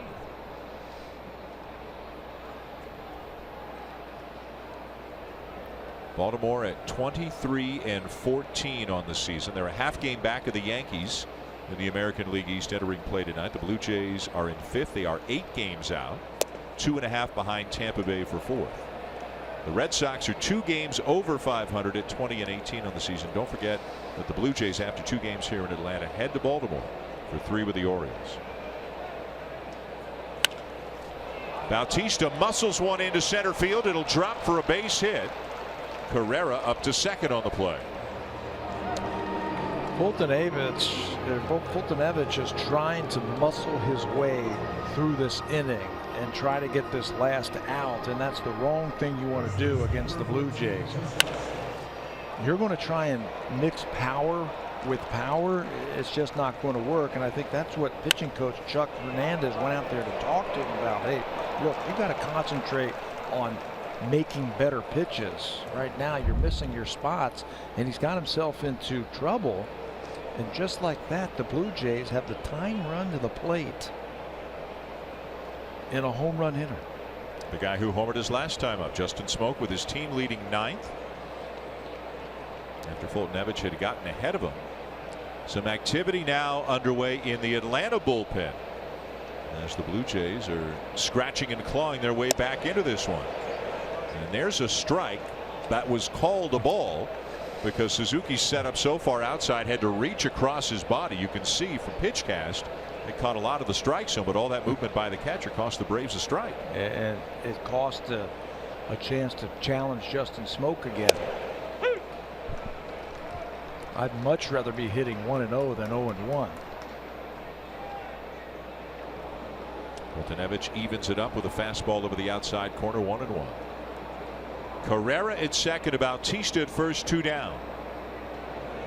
And that breaking ball a little bit high, ball 2, as Josh Kallmenter is up now in the Atlanta pen. One of the more unusual pitching motions that you will see easier to see when he's in the game, and you can have the camera from behind in center field. Now he almost reaches behind his head as he starts his movement to the plate. Smoke works it to 3-1. How about this? Just sitting fastball. Oh, easily down too. Lift one out of here. Tie this thing up.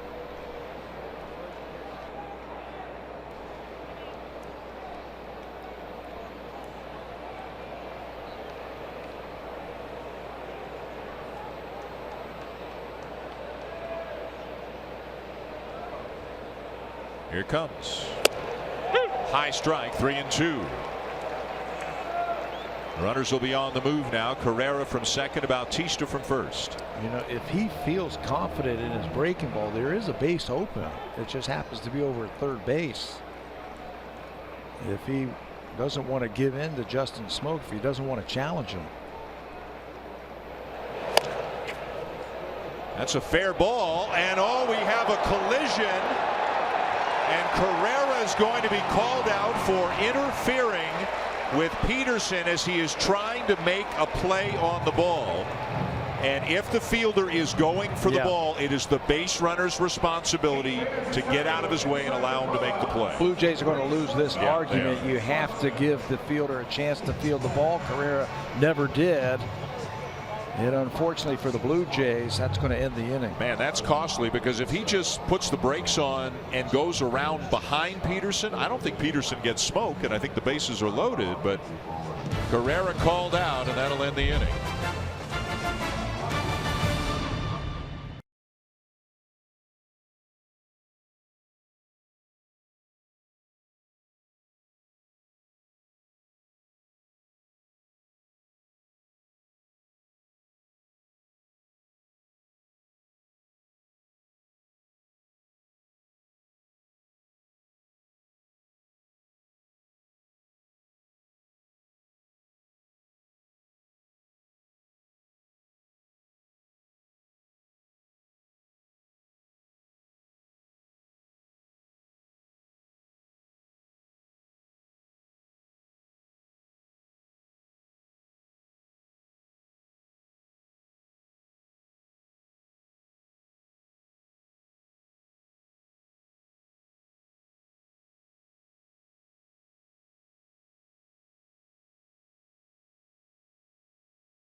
RBC World Elite MasterCard, Canada's #1 rated travel rewards card. And a couple of changes for the Blue Jays going to the bottom of the 5th, Tabby, including Aaron Loup in from the bullpen. Lots happening right now on the field. Aaron Loup will come in for the 18th time. He's put up some good big numbers. 1-0, 225 earned run average. He's worked in 16 innings, and he's had 16 strikeouts. His fastball's got a little bit more giddy up to it, and his breaking ball has been a lot better. Staying in the game, Daryl Siciliani will take over in left field in the double switch. So it delays the pitcher spot coming up in the order. Loup in the 2 spot in the lineup as he misses down and away, ball 1 to Ender Inciarte. Just an unfortunate play by Carrera, and clearly the right call made by the umpire, although the Blue Jays protested a little bit briefly. There's a well-located fastball, 1-1. Well, if you are the runner, yes, you have the right to the baseline, but you also have to give that fielder a chance to field the ball, and he never did.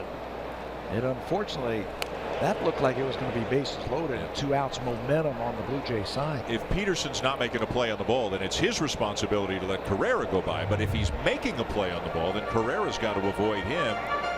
And he could have gone behind him and Peterson would have had no play on him. And I don't think there's, even though Smoke doesn't run well, I don't think there's any way they can Smoke. Yeah, he was too deep, and it was hit too softly off the end of the bat. That was going to be an infield hit, bases loaded, and Devin Travis coming up. But all for naught. The bouncer to second. Travis on to first in time to get Inciarte. But the Blue Jays are creeping back into it. They got 2 in the 4th. They got 1 in the 5th. It's now 6-3 going bottom 5. They're trying to avoid their 3rd consecutive loss to the Braves. Well, one of the problems the Jays had in that 2-game series back in Toronto was as they would creep closer, the Braves always had an answer.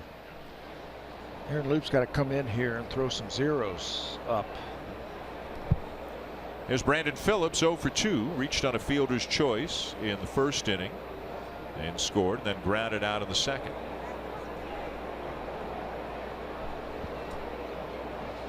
If you're wondering about the scoring, when Biagini threw the ball to second and it was high, as Phillips slices one to right field, and that's down for a fair ball. It's going to be a ground rule double.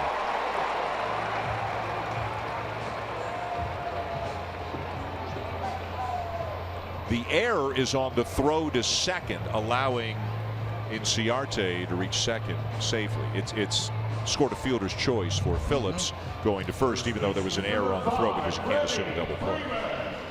And Joe ends up with 5 earned runs. Ball slicing down the line. One of the guys who kept it going for the Blue Jays, or excuse me, for the Braves last night was that man right there, Brandon Phillips, with a couple of doubles, one down the left field line, one down the right field line, and he's at it again with a 1-out double. And here's Freddie Freeman, a walk and a fly ball.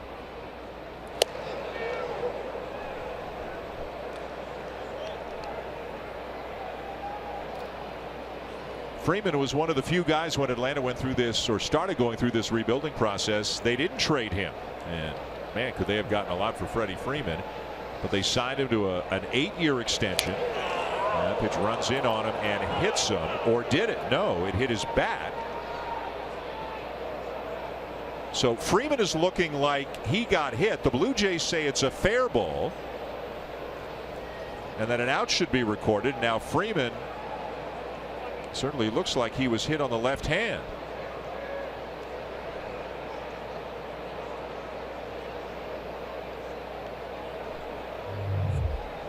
Fastball up and in. Blue Jays hit 5 batters the other day. Ooh, hit him right on the wrist. Right on the wrist. And Brian O'Nora, the umpire.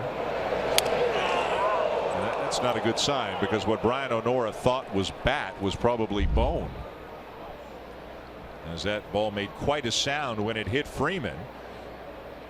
And now the umpires are going to have a look. The Braves have asked for them to review whether or not this ball hit Freeman, and as we just saw from the replay, the Braves are going to get their way, but really that's not the concern right now. Brian Snitker's looking at his scorecard. That's not a good sign. No. 2015, Freddie Freeman spent 2 stints on the disabled list. One of them, he got hit by a pitch and hurt his wrist. It was his right wrist. That time he turned right into that one, and I think he's going to be out of this ball game. That's his left wrist. He also had some time on the disabled list a couple of years ago with a right oblique strain. So let's just hope everything's okay. That would be a huge loss for Atlanta if there was any kind of a serious injury, and obviously we won't know until after the game or perhaps tomorrow. But so Freeman will be out of the game, and we're going to have a pinch runner coming in at first base.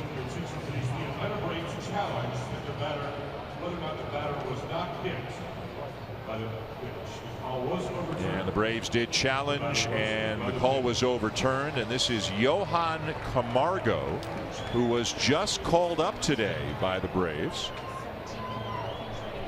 And now John Gibbons wants an explanation.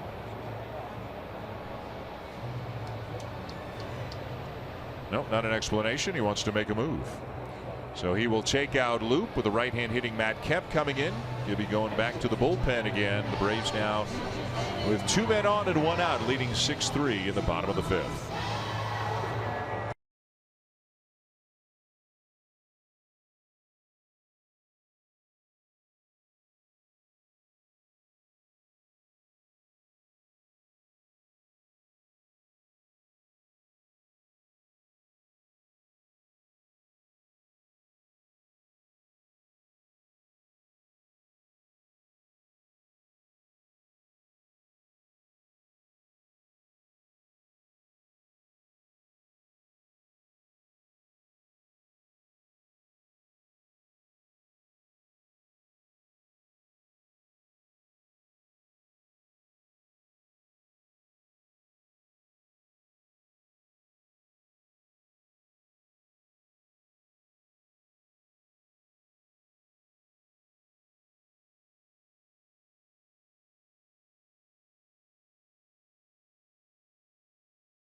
In the bottom of the fifth, it is right-hander Dominic Leone.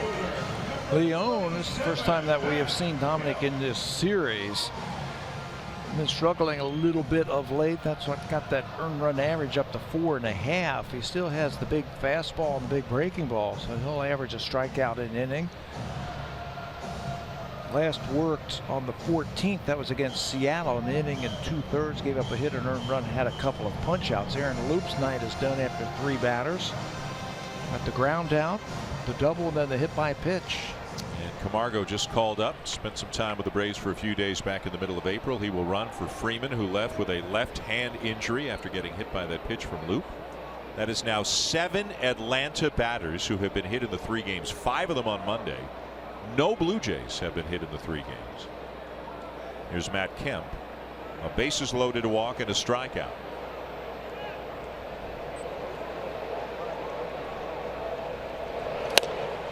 I think the Braves know none of them were intentional, Tabby, but at some point your patience wears thin, especially when your star has to leave the game. And they might have to send a calling card just to say, hey, we see what has happened here over the last 3 games between these 2 teams. And you're right, none of them have been intentional, but unfortunately that doesn't make it feel any better.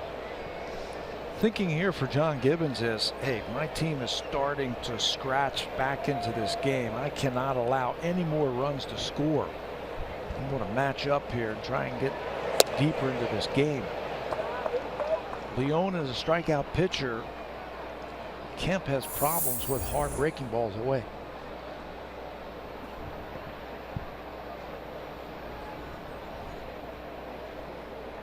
One and one the count.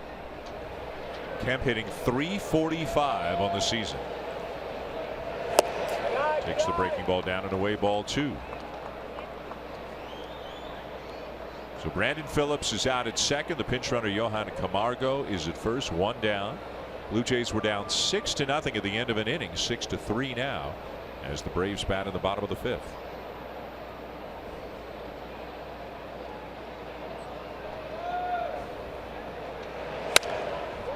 Out of play, 2-2.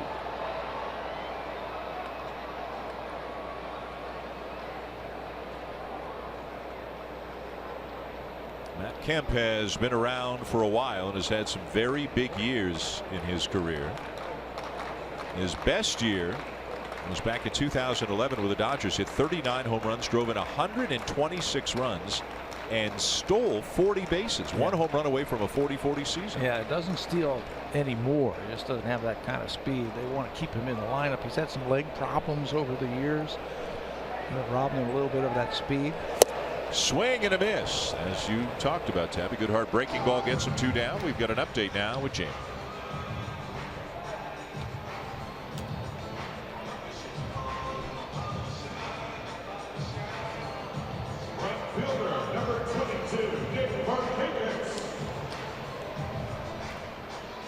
Jamie, thank you. Mike Leake on the mound, having a great season for the Cardinals. Dexter Fowler has hit a home run in that game for St. Louis. Cardinals have righted the ship after kind of an ugly start to the season. They're 21-16 coming into the game today. Still not catching the ball. They made a few more errors. I think 3 yesterday. Most errors in the National League. Nick Markakis the batter. Big spot here for Leone. Can he strand these 2 runners? Get the Blue Jays offense back up there and continue swinging the momentum in the Jays' favor. Markakis with a 2-run single in the first and a ground out in the 3rd.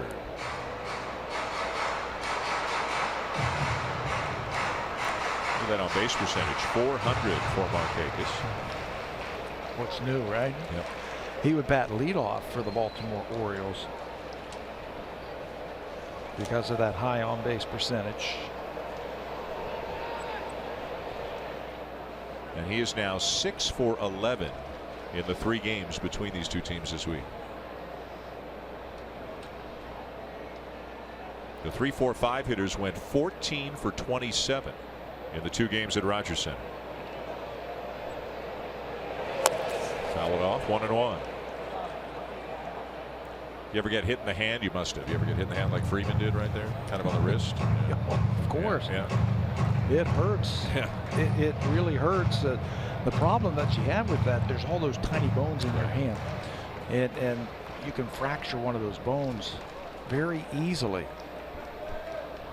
That's the last thing the Atlanta Braves want to see right now. Their best hitter go down like that. On the appeal down to third, he went around, says Scott Berry. 1 ball, 2 strikes on Markakis.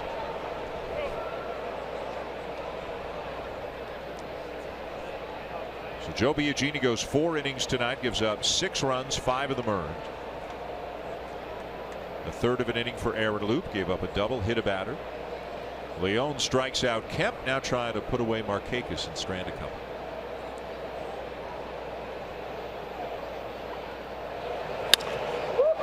Dominic's done a good job this year coming into these type situations with runners on base, the middle innings, and getting out of it.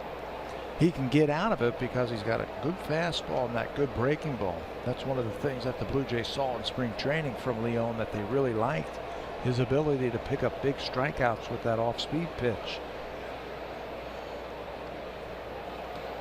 Pretty heavy workload for the Blue Jays bullpen the last couple of days, and again here tonight. A roller out to second, right at Travis, and Leone with a terrific job getting 2 big outs to strand a couple. Blue Jays coming back up for the 6th inning, trailing 6-3. One of their hottest hitters, Devin Travis, will lead it off. He'll be followed by Ryan Goins and then Darwin Barnes.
R.A. Dickey's Atlanta Braves leading 6-3. And I asked Dickey to reflect on his 4 years as a member of the Blue Jays. Dickey said he had nothing but wonderful memories of his time in Toronto. He said Toronto was his second home. It's where he spent the most time in any one city in his entire career. He spent just 3 years with the New York Mets. Dickey said the playoff runs of 2015 and 16 were incredibly rewarding for him. And regarding his decision to sign with Atlanta, he said he grew up a Braves fan. He's 3 hours and 30 minutes door to door from his home in Nashville, and so he could spend more time with his family. Dan. Hazel, thank you. And we have the answer to the question we wondered about last half inning. Will the Braves finally get fed up with all their batters getting hit? And the answer was a very quick yes. Knew that was coming.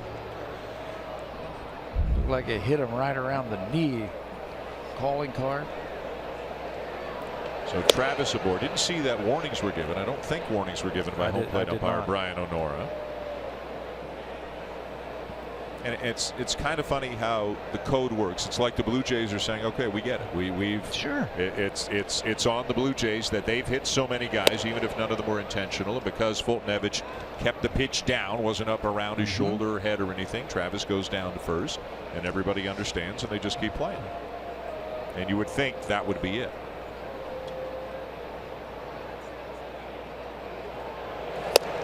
Good news for the Blue Jays is Travis does not appear to be shaken up at all, and they'll take the base runner because they're back within 3 in this game. Yeah, I hope that it would be a little bit more in the backside right there. Yeah, not in the knee, because you can break a bone in your knee just as easily. But he seems to be okay. That ball is dropped by Swanson, and they're going to wind up with a double play anyways. And there's going to be an argument there from the Blue Jays. What the umpire is going to try and determine if he dropped it on purpose. Right. And I don't think he dropped it on purpose. No, I don't think so either. I think the ball handcuffed him just a little bit. That is the second base umpire, Quinn Wolcott.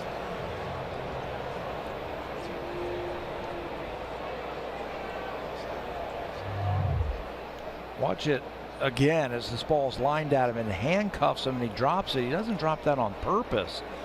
Wolcott right away, the umpire called it right away when he was right there. And then it becomes an easy turn for the Braves.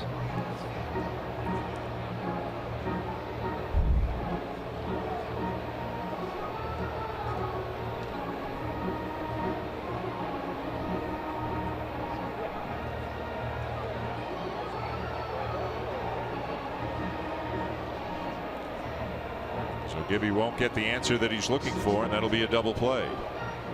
I don't think there was much of an actual legal case to stand on there in the way that play developed.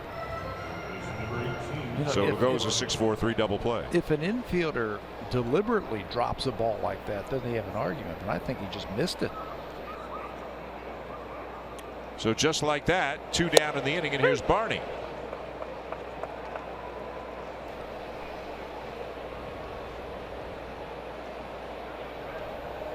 Barney 0 for 2.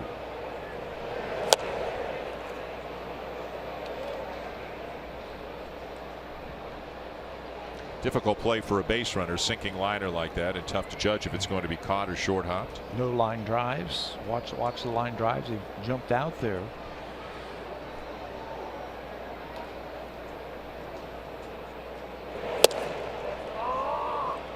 Let's take a look at it from Devin Travis's perspective. Line drive, you're down by 3. I'm going to freeze. And he saw the whole thing, and his argument was that he thought he dropped it on purpose, but didn't look that way. And another play for Swanson, and that's the inning. So it started out with a base runner for the Blue Jays, but it winds up with nothing across. Still 6-3 Atlanta.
Blue Jays on Sportsnet. Presented by the rugged Honda Pioneer Off-Road family. Your adventure begins here.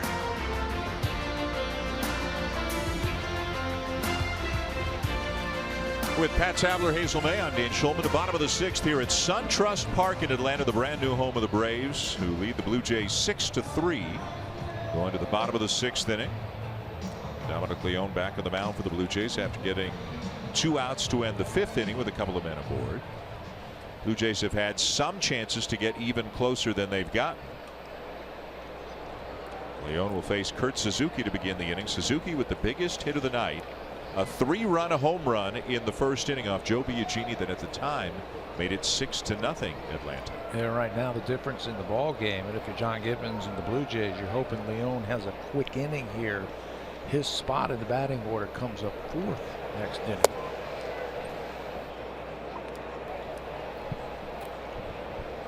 Would you want to see the DH in both leagues? Do you still like the fact that the leagues are different and you have to adjust? Yeah, I like both. You like it? I grew up in the National League game, loving the National League game, but I played as an American League player, and I love the fact that you can do both.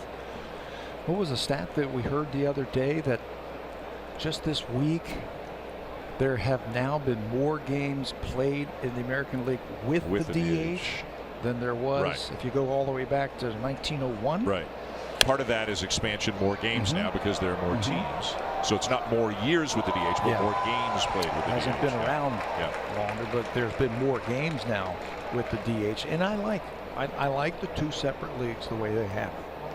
I got arguments on both sides. If it had to go one way or the other, if both leagues had to do it the same way, which way would you go? National League. It's a great game. If you have a chance to watch it, all the fans out there. Oh, crazy bounce off the bag and over the head of Barney. Nothing he could do there. Suzuki glides into second. Well, Blue Jays are not catching any breaks, that's for sure tonight. This looked like it was going to be a routine ground ball out to Darwin Barney. He goes back there. You try to anticipate it when you see a ball down the line like this, but you're concentrating on that ball so much it hits the bag and there's nothing you can do about it. That is unfortunate. Leadoff double.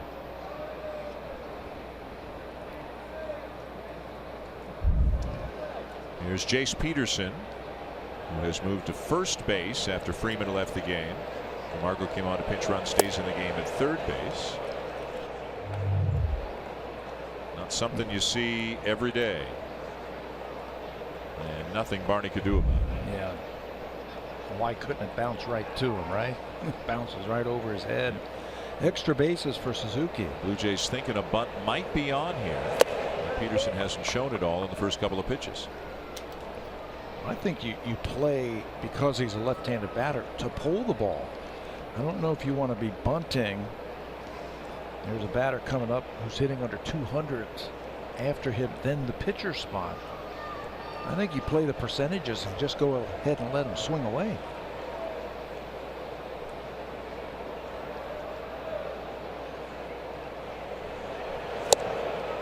On the edge, 2-1. You would think it's likely that Fultonevich would be lifted for a pinch hitter. The bullpen is up. He's gone 6 innings. The Braves looking to tack on a little insurance if they can.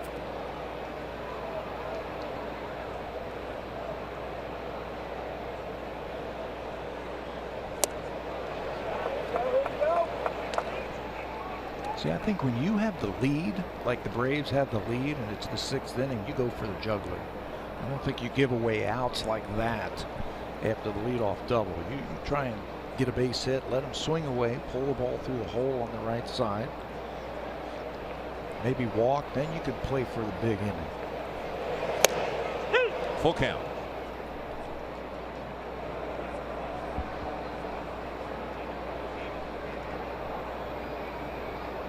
Peterson hitting .211 on the season. He's driven in 7 runs, a ground out and a strikeout tonight. Suzuki out at second, runs pretty well for a catcher.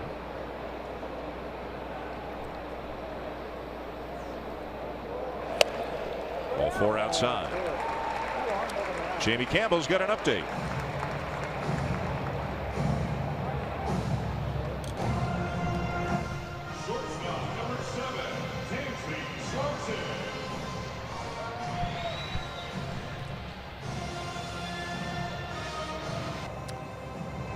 Starlin Castro having another big night for the Yankees. 3 for 3 with a couple of doubles, raises his average to .353 on the season.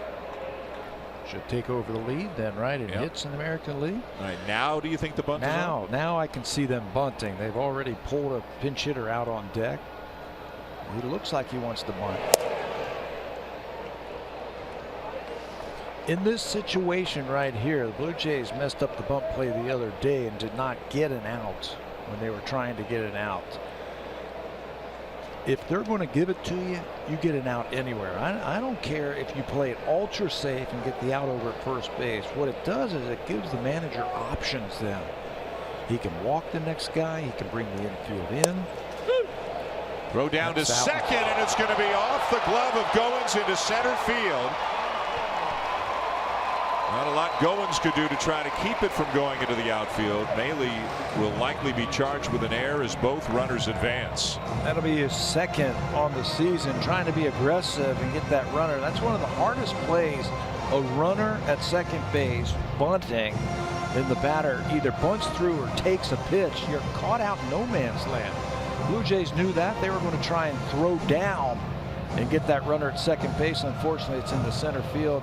The runners will move up just like it was a sacrifice, and now the infield has to come in. Luke did everything he could to try and pick that runner off, or at least keep him close to that bag at second base. So infield in all the way around for the Blue Jays. 2 in scoring position with nobody out for the Braves, and a 1-1 count on Swanson.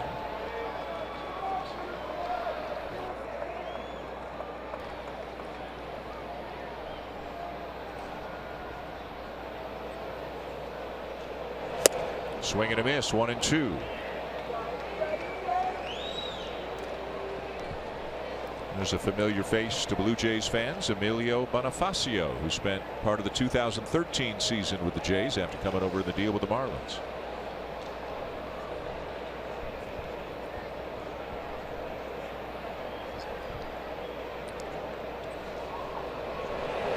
Got him. Swanson can't lay off that cutter or slider down and away, and chases it for out number 1. Yeah, that's been his problem. Keep throwing that slider away. He can't come up with it. It's it flat-footed. Now you've got Bonifacio entering into the ball game. You can pitch around him, see if he can get himself out. Bonifacio, as a Blue Jay in 2013, hit .218 in 94 games, covering 262 at-bats. It's some pretty good years for the Marlins prior to getting to Toronto. Since he has been a Blue Jay, he has played with the Braves, the Cubs, the White Sox, and now back to the Braves again. The infield remains in. He took a long look at Ron Washington, the third base coach. A long look, like they might put something on. There's Wash going through all the signs.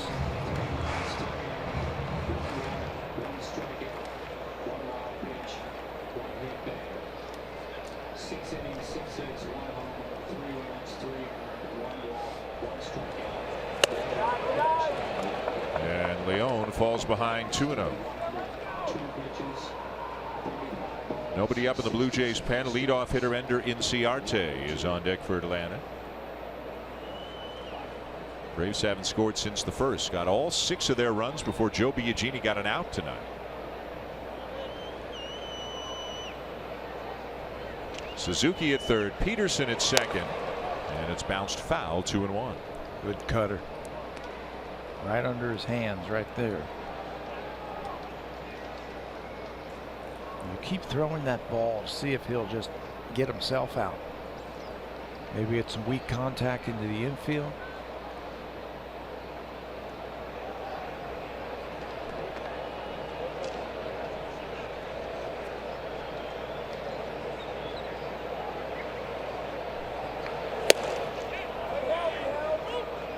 On the appeal, he went around on what looked like a called strike anyways, and it's 2-2, one way or the other. Yeah, the pitch looked good. Yep. Did he get 2 strikes for that? The call and the swing?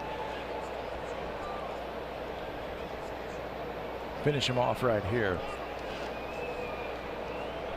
Well, it's pitching well. The only hit he gave up was that ball that bounced off the base, and then big kangaroo hop over Barney's head. This is way up and away, though. Now it's a full count.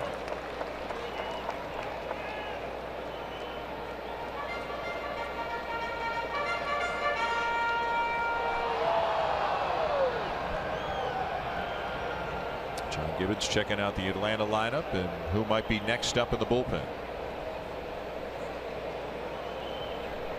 Remember, Freddie Freeman out of the game, left with an injury. 3-2. Line to right field. Bautista the catch. Suzuki will tag. Throw coming home, not in time. He'll score on the sac fly. Peterson to third, 7-3.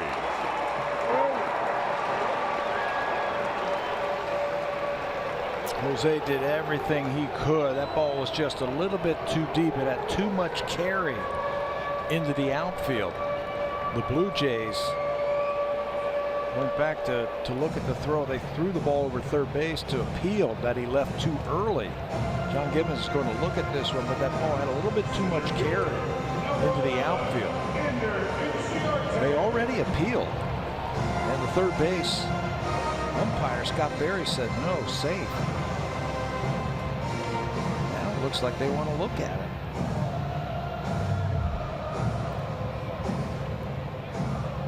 Or did they say no? The crew chief, Paul Emmel, started walking in from first base and then backed off, and now it looks like they are going to look at it as John Gibbons is coming up to talk to Brian O'Nora, the home plate umpire.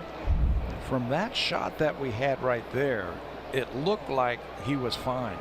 It looks like they're going to go to the bullpen and pull another double switch. Yeah. It looked like Bautista caught the ball. Suzuki was still on the bag. So we will have a double switch with John Gibbons going to the umpire to tell him what's going on instead of going out to the mound. That's your signal that it is a pitching change and a change in the field as well.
Coming with the Penguins and Senators after the way the game 2 went. Meanwhile, here is lefty J.P. Howell on. He pitched a couple of days ago. It's been a struggle for Howell, both to stay healthy and to be effective when he's been in there for the Blue Jays. Yeah, that game that he pitched a couple of days ago against Atlanta, he got the first batter. There's the double switch. Chris Coughlin is into the ball game. He gave up a double and a bunt hit to the batter that he is going to be facing here, Ender Inciarte.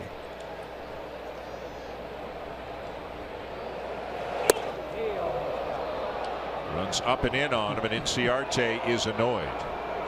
And the Braves are annoyed. 7 batters hit in this series, 5 of them on Monday. Freddie Freeman tonight left the game with an injury. The Braves retaliated by hitting Devin Travis to begin the next half inning. I watched the reaction from Inciarte saying, "Come on, man."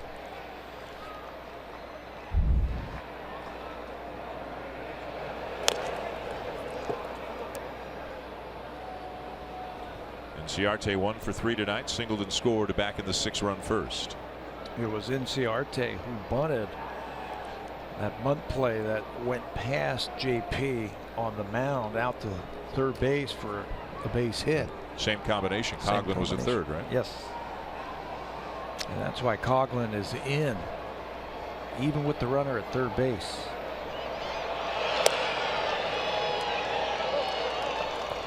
So a run in this inning for the Braves to lead 7-3. Runner at third, 2 down. Let's see, Coghlan in tight at third, even with a bag at first to Smoke.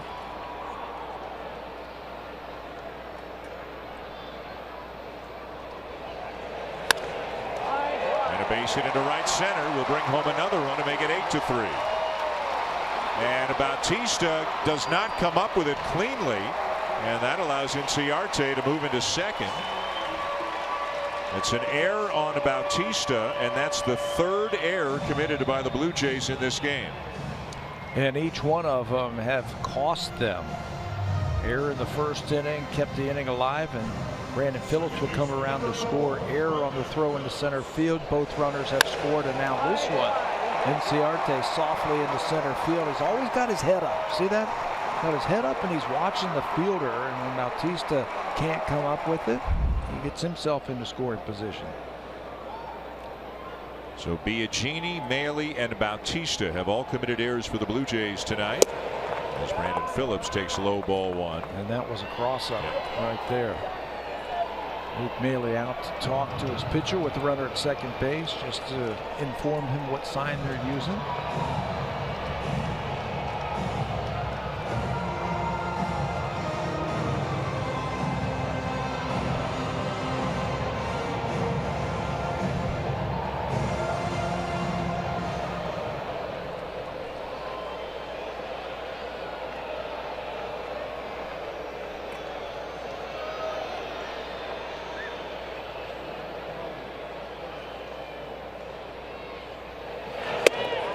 Little up and in, ball 2.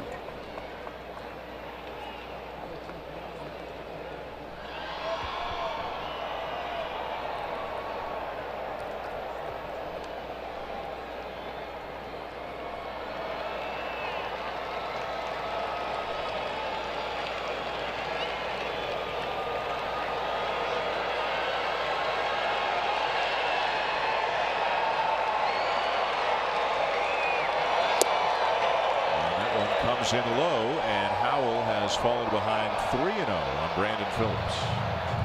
I just put him on. Take my chance with the rookie on deck. Yeah. With the guy out at second, Phillips likely to be, or at least possibly, swinging here to get something he likes. He does not. He'll take ball 4. Buy 6 cans of Beauty Tone paint and get the 7th free. Available exclusively at Home Hardware and Building Center locations. Beauty Tone, Canada's color experts. 755. That's a special number for Braves fans. The number of home runs hit by Hank Aaron in his incredible career. 2 on with 2 out and a couple of runs in for the Braves here in the bottom of the 6th to up the lead to 8-3. And this is Camargo. Came on to pinch run for Freddie Freeman when he left with that left hand injury after being hit by a pitch. Camargo does have 4 major league at bats and 1 hit to his credit from earlier this season with Atlanta. And pretty good numbers at AAA.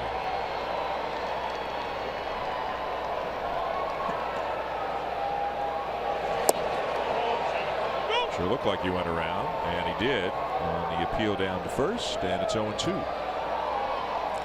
You can tell he's a little anxious. Still throwing a strike. Just called up today when Adonis Garcia went on the disabled list.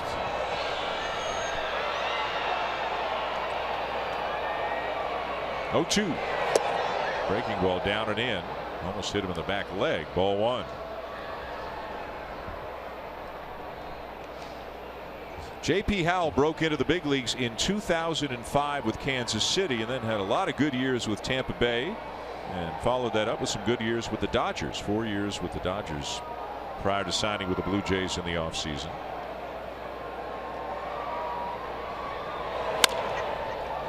Ground ball to short, and that'll end the inning. But the Braves get a couple, and at the end of 6 now lead 8-3.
Rogers Center and CF Toronto Eaton Center are the official team shops for your Toronto Blue Jays. Authentic alternate red cap and jersey available now.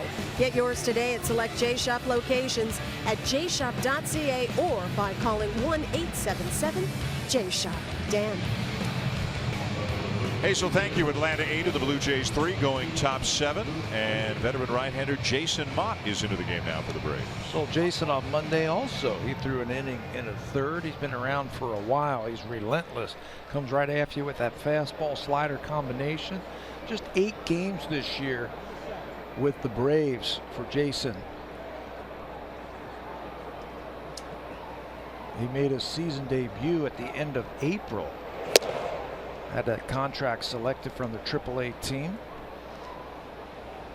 He had 42 saves one year back in 2012 with the Cardinals, then missed the entire next season recovering from arm surgery. He's also been with the Cubs and the Rockies. He's had a nice career. He was a former position player. I think he was a catcher when he first started in pro ball, and they'd moved him into the mound and took off, really took to relief pitching. Big arm. And one of the guys just with a smile on his face, fun guy, just loves being at the ballpark. I like how he twists the ball every time when he's on the mound. There you go. Find the good grip that he wants.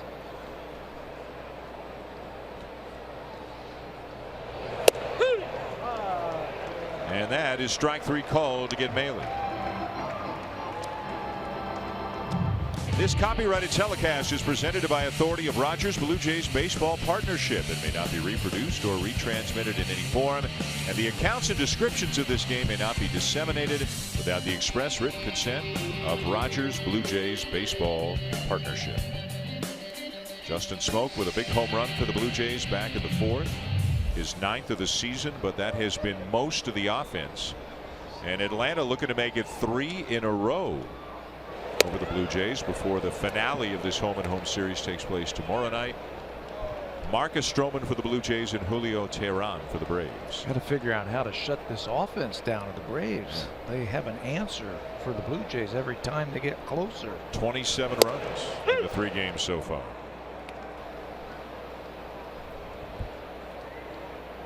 Stroman, no doubt looking forward to hitting as much as he is pitching tomorrow night.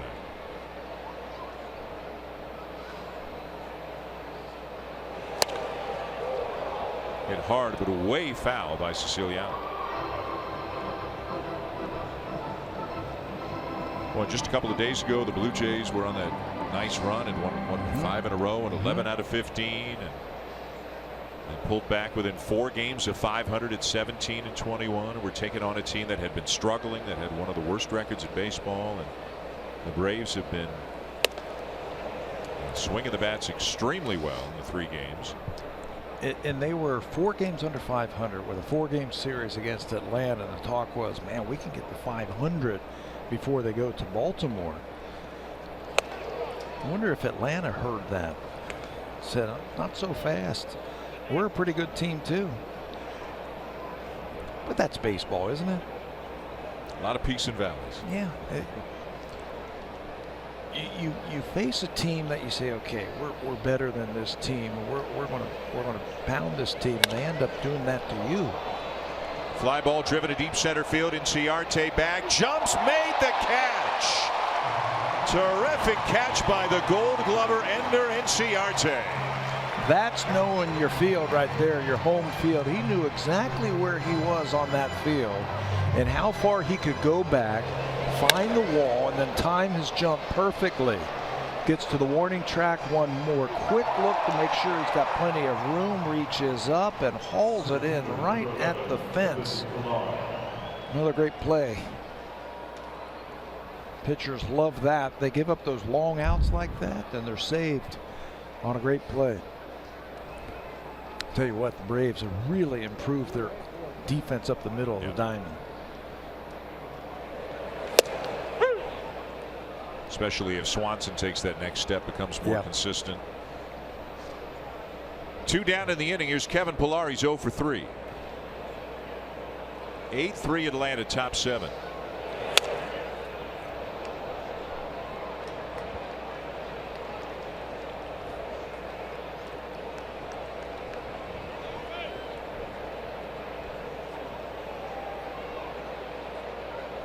I would be nervous with a guy throwing 95 who's squinting into the catcher to see the signs. Like, I'm okay if you throw 95, but I at least want you to be able to see where you're throwing. And what happened here? Mott upset about something. Pillar must have said something. And tempers flaring a little bit. Mott clearly heard something that he didn't like. And Brian O'Nora trying to say to both teams, get back to your dugouts. Don't let this escalate. Yeah, nobody's heeding that warning. Bullpen's coming in, but it looks like cooler heads will prevail. May have been just Pillar yelling something in frustration. Mott may have thought he heard something else. And for a moment there, it got a little bit heated, but it doesn't look like anything further will develop. Well, Pillar was looking out in the direction of Mott when he said whatever he said. He said something to Mott. That was like he quick pitched him. Something Pillar was unhappy with. Mott heard it, but nothing further develops.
striking out against Jason Mott. It looked like, if we can be permitted to speculate a little bit, he might have been unhappy that Mott quick pitched him, that he didn't really come set through a pitch. And Pilar shouted something out towards Mott. Mott heard it. Things got tempers flared a little bit just for a moment. Matt Kemp leads off the bottom half of the inning. Nice spinning play by Goins and a good scoop by Smoke. I think it's more about frustration as Mott. He doesn't come set. He just quick pitches him, and it's totally legal. Nobody on base. You don't have to swing at it. We saw this in Anaheim with the Blue Jays. This is during the break. Jason Mott explaining to his pitching coach, Chuck Hernandez, what he did. But we saw this in Anaheim, and if the umpire felt like the batter was not ready, he could call a ball on that play. But it's a legal play. So I think it has more to do with frustration on the score and his game tonight. Nick Markakis 1 for 3.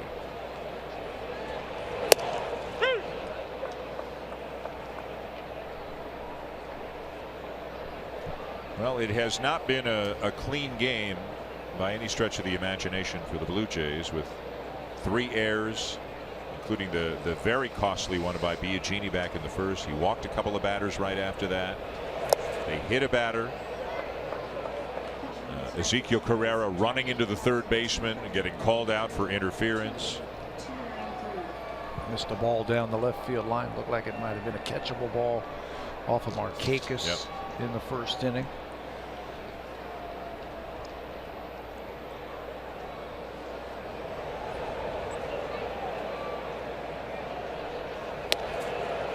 Little outside, ball 2.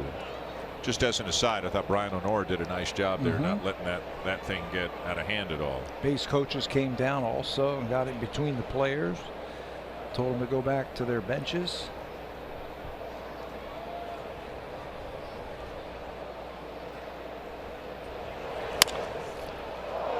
Back to the mound. Howell's got it. 2 down. Drive of the game brought to you by Honda, official vehicle of the Blue Jays and proud fan since 1977. The finishing touches on the first inning, 6 runs on 3 hits, brought to you by Suzuki. He takes that pitch from Joe Biagini and puts it in the seats 385 feet away to left field. Kurt Suzuki heads around the bases. That's his 2nd home run of the season. Tonight's 3-run home run is our drive of the game. 2 down, bases empty, and Suzuki comes up 2 for 3.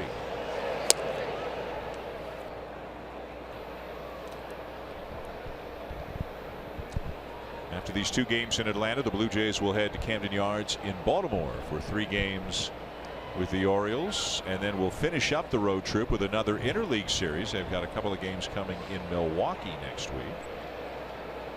An off day on Monday and a 2-game set Tuesday, Wednesday. Off again Thursday. And then they come home for a 10-game homestand.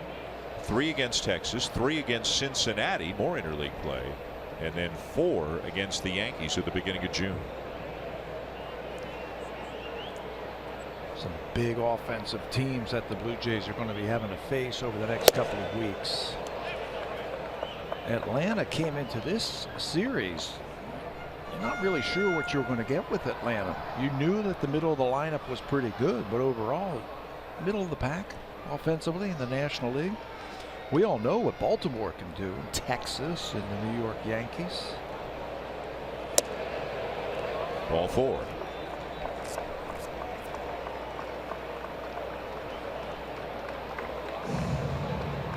The way the Blue Jays line it up for the 3-game series in Baltimore in terms of starting pitchers. It'll be Aaron Sanchez on Friday, Mike Bolsinger Saturday, Marco Estrada Sunday.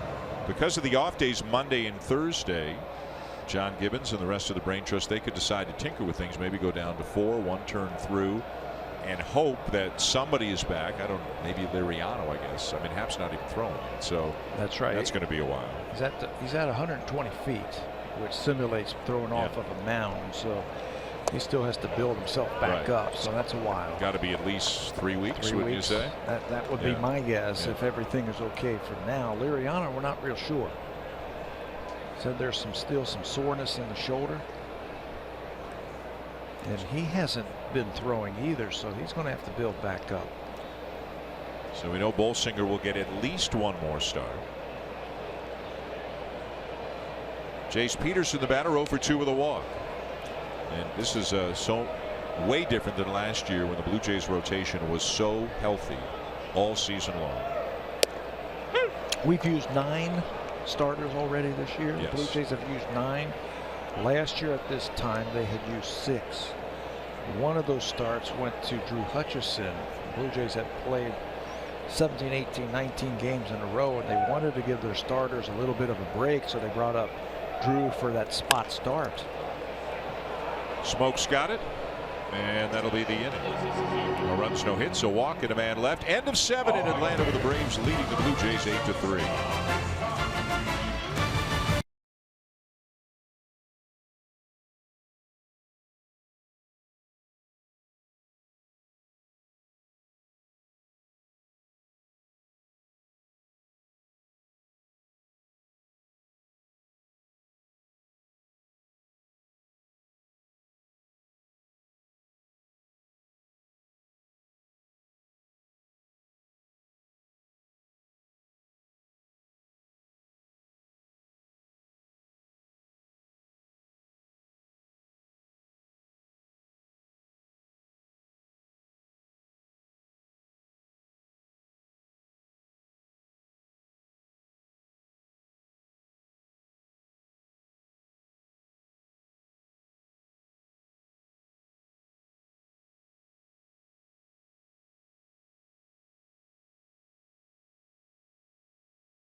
Baseball dreams, a signed bat from Russell Martin, or going for dinner with Kevin Pillar? How about a VIP experience at Rogers Center? Rogers wants you to submit your baseball dream at RogersCelebrates.com, and your dream could come true.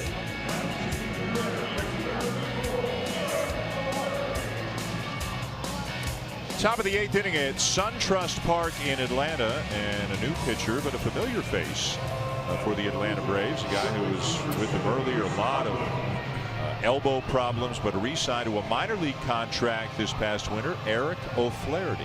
O'Flaherty is one of the better left-handers in baseball before he got hurt. Lefty's hitting just .222 against him right there, 6 for 27. He's got a nice little sinking, tailing fastball. Sinker slider type of pitcher, keeps the ball down, throws lots of strikes. Won't overpower you, Dan. He used to before he got hurt.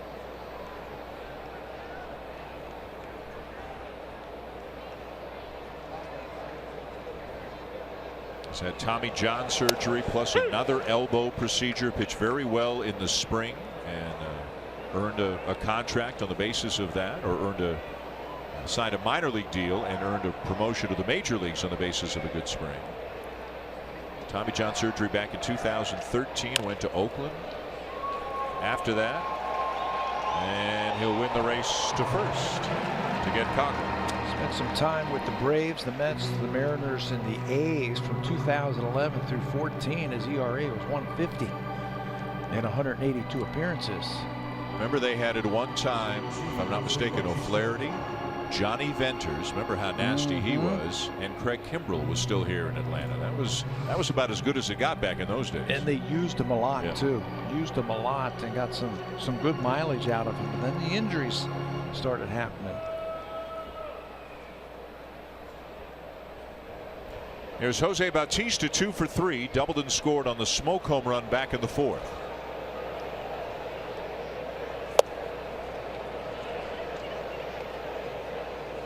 So Bautista has his average now up over 200.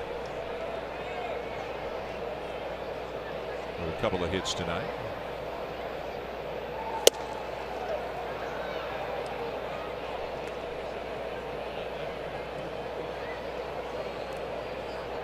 Bat looks just a little bit quicker. It was quick against Fultonevich. It's the first time all year, Tabby, that he's had his average over 200. He's down in like the 120s, 130s in late April. Got up to the 190s, slipped back again, but now with 2 hits a few days ago against Seattle, he had 3 on Monday against Atlanta, 2 more here tonight. Up to 203. He's got a double tonight. He also has a single.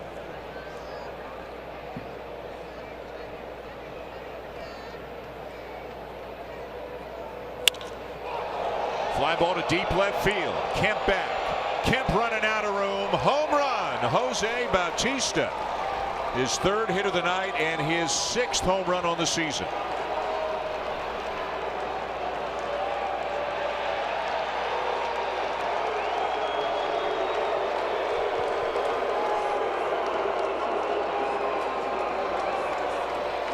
It's 8-4, and words at the plate between Bautista and Suzuki, and here they come again. Well, these two have worked it out. Whatever it was, Bautista and Suzuki appeared to have worked it out. You saw Jose tapping his chest. Jace Peterson said something to him as he came around first base also. I don't know if they took exception to the way that he flipped his bat or he looked at that. I'm not sure. But something on the Braves got upset, and here they come again. Brian O'Nora right in the middle of it again. The umpire saying, "That's enough, fellas. Let's go back to the dugouts." You know what? There are 49 players on the field, and Bautista's in the dugout right now. I saw Jace Peterson say something to him as he came around first base that he wasn't happy about something. And Bautista. He hesitated a little bit, but then kept running. But was there something at the plate? We're watching the ball go out of the ballpark, and we'll have to get a look at a replay and see what might have happened that led to this. Little stare and a pretty good bat flip. That would be enough, you would think, to get under the skin of the Braves. And Peterson definitely talking to Bautista, who heard it, paused, and then decided to keep going.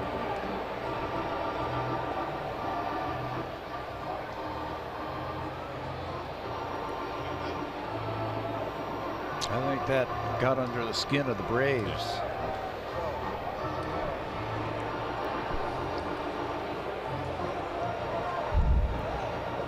Peterson didn't like it. Suzuki didn't like it.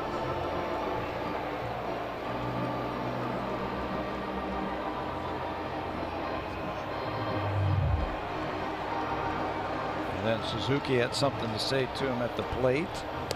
Brian O'Nora got right in there, and Bautista saying, "I just had a little discussion. I just got my thing." And again, whatever Bautista and Suzuki said to one another, they seemed to work it out very quickly. And that's Peterson, right? Isn't that Peterson coming in? And he and Bautista are talking. He wanted to finish his discussion. He started over at first base.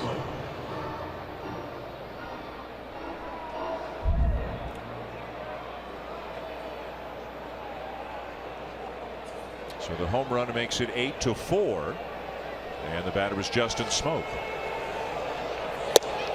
Smoke has already homered tonight. Hit a 2-run shot from the left side of the plate back in the 4th inning.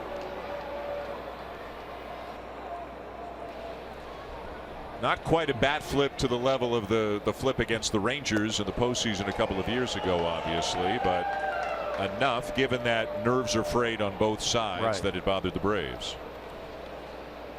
Well, all the Braves have to do is say, look at the scoreboard. You know, we took the first 2 games in Toronto. We're winning this game. That's all they should be worried about.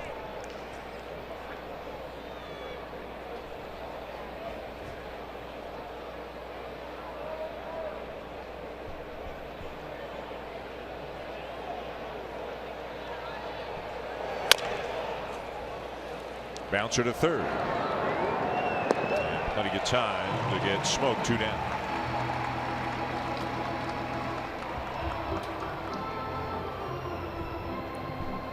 So we've had the dugouts and bullpens cleared twice tonight, although on neither occasion was a punch thrown or anything close to that. Just a lot of words being exchanged. Both at home plate. Yep. Both of the teams. I think there's some frustration in there.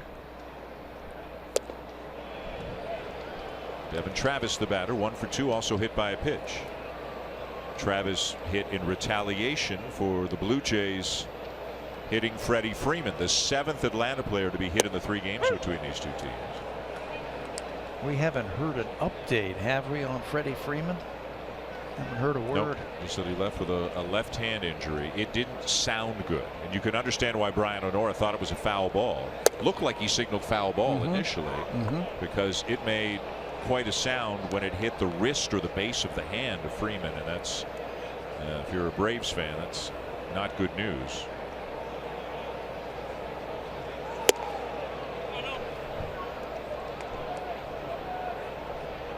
Andres Morales, a bat in hand, pitcher spot 2 spots away.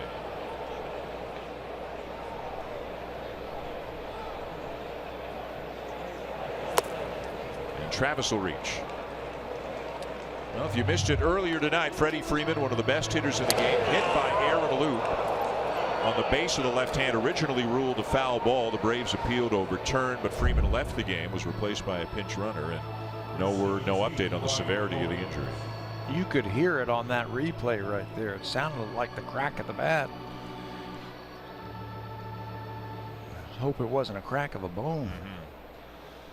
Here's Ryan Goins, 0 for 3, grounded into a double play his last time up.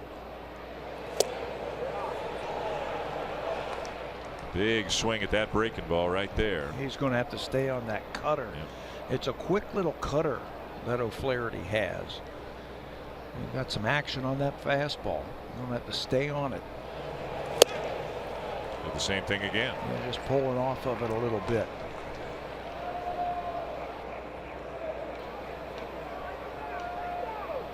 If you're O'Flaherty, no reason to give him anything but a breaking ball. No reason really to throw him the strike. You're 0-2. That's what he did. Down and away, well executed by O'Flaherty as he takes care of Goins on 3 pitches. Now time for an update. Again, here are Jamie Campbell and Greg Zahn in the Samsung broadcast studio. Enter holding ticket number 166.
Bautista home run and bat flip upset the Braves, and between innings, it's one of the umpires. Is that second base ump, I believe? Quinn Wolcott talking with Jose Bautista between the innings. Looks like Bautista's doing more of the talking and Wolcott's doing more of the listening. And then Brian Honora, the home plate ump, with a conversation for the new Blue Jay reliever, Danny Barnes. The umpires just trying to keep a lid on this thing. Looked like Jose had a message or something he wanted to give to the second base umpire when he ran by. He stopped and then said something to him, gave him the message.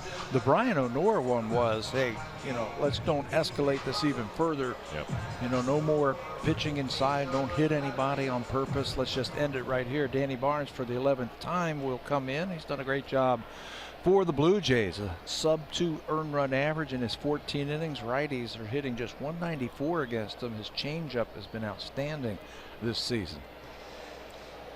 8-4 Atlanta, bottom 8, and Dansby Swanson leads off the inning. He's 0 for 3. Barnes becoming the 5th pitcher of the night for the Blue Jays after Biagini, Luke, Leone, and Howell. Marcus Stroman and Julio Teheran tomorrow night.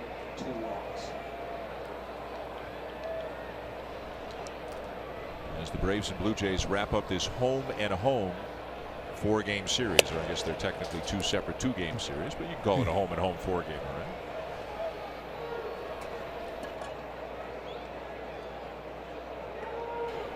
Blue Jays without a natural rival in the National League. Yankees have Mets, Cubs have White Sox, and so on, but the Blue Jays don't have that. So in addition to the division that they play every year, and this year it's the NL Central, it seems they alternate between Atlanta and Philadelphia, and Boston does the same. When the Blue Jays play the Braves, in interleague play, the Red Sox play the Phillies, and then they flip.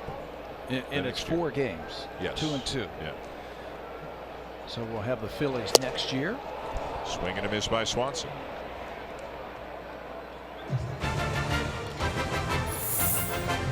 The Honda Checkered Flag event is back. Get there fast. Leave even faster.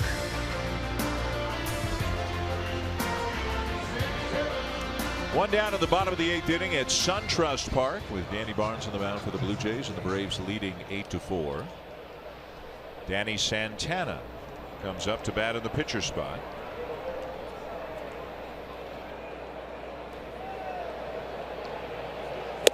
And Barnes in there with a strike.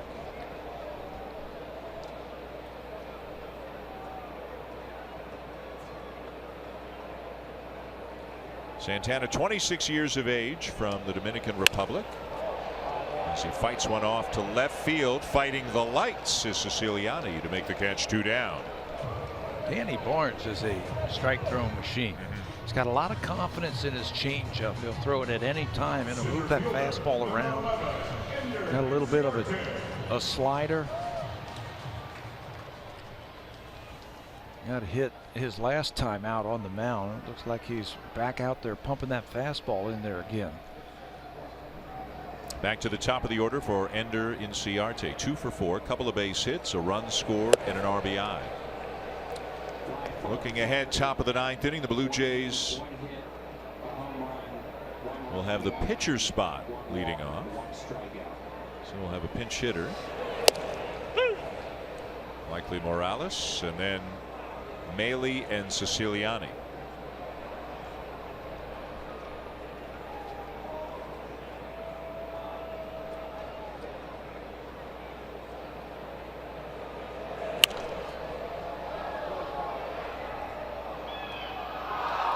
Morales, as John Gibbons told us before the game tonight, expected to get the start at first base tomorrow night because Gibby doesn't want to have him out for too long. Unfortunately, that forces a hot Justin Smoke to the bench. Yeah, unfortunately, you can't get them both in the lineup at the same time. Popped up, shallow left, down the line, Siciliani again, and that's a quick 1-2-3 inning for Danny Barnes. To the 9th in Atlanta when we come back. The Blue Jays coming up down by 4.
is an adaptive baseball program for children and youth living with physical and cognitive disabilities. To find an accessible baseball program near you, visit jayscare.com/challengerbaseball. To the ninth we go, Dan and Pat.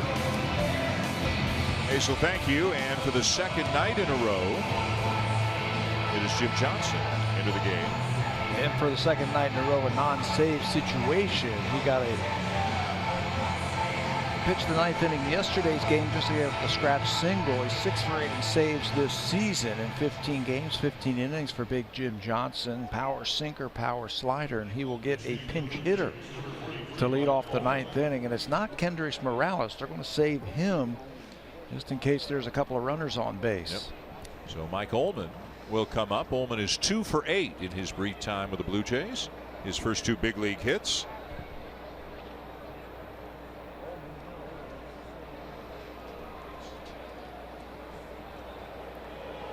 And Morales is actually out in the on-deck circle in Luke Mailey's spot right now.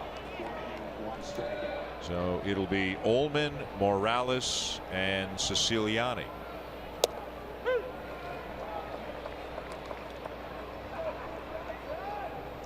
Six in the first for Atlanta. The Blue Jays made a game of it in the middle innings, getting 2 in the fourth, 1 in the fifth. But then those 2 add-on runs for the Braves in the bottom of the sixth made it 8-3. Jays get 1 back on the Bautista home run in the 8th to make it 8-4.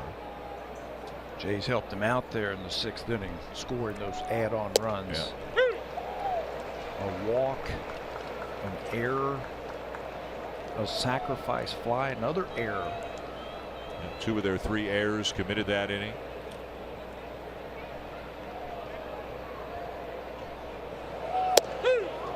And a breaking ball for strike 3 call.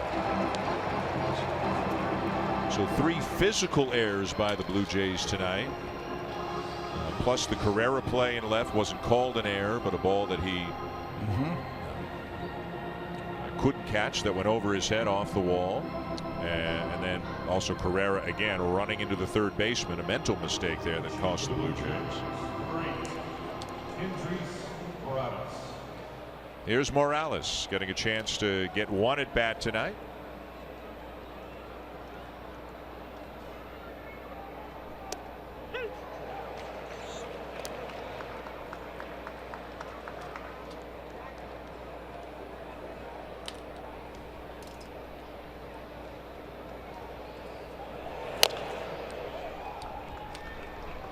The Red Sox are down 4-2 to St. Louis, top of the 8th inning at Busch Stadium.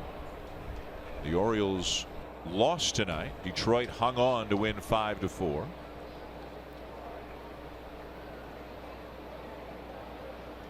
Yankees all over Kansas City 10-3, 7th inning at Kauffman Stadium. Swing and a miss at the ball in the dirt. That's all for Morales, and the Blue Jays are down to their final out. When Jim Johnson was saving all those games for the Baltimore Orioles, yeah, he had that big sinker. He also had a good curveball. It's back. That's a biting breaking ball right there. 2 batters, 2 strikeouts, both on the curveball.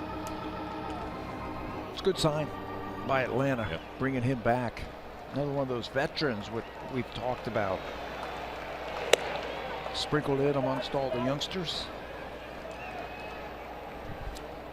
Well, Tabby, some pressure on Marcus Stroman to go out and have a good start tomorrow night. He loves it too. He loves when the chips are down and there's a little bit more pressure. Blue Jays have given up 10, 9, and 8 runs in the 3 games against Atlanta this week. They've scored 6, 5, and 4. The offense has been okay. The pitching has not been good, and Stroman will try to right the ship tomorrow night. First inning is going to be key, isn't it? Atlanta has scored in the first inning in every one of these games.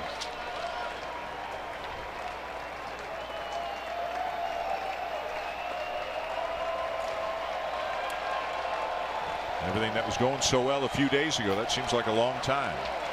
Now, with the way Atlanta has taken it to the Blue Jays over the last 3 days.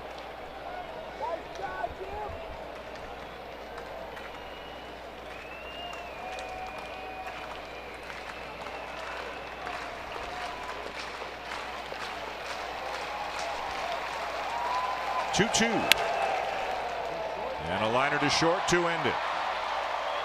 Jays go in order with the 9th. Atlanta has taken 3 in a row. And the Blue Jays will try to just get out of this home-and-home series with the Braves with 1 win, with Marcus Stroman on the mound tomorrow night against Julio Teheran. And they might have the right guy on the mound, and Marcus Stroman, who loves the big game. He's going to have to shut down the middle of this lineup again. Tonight it was the big inning, that big first inning. Blue Jays just could not overcome the 6 runs they gave up in the first inning. After that, they pitched really well. 8-4 the final as the Braves beat the Blue Jays again tomorrow night. One more time between these two teams here on Sportsnet. Time now for Sportsnet Central. Here are Ken Reed and Carly Atwood.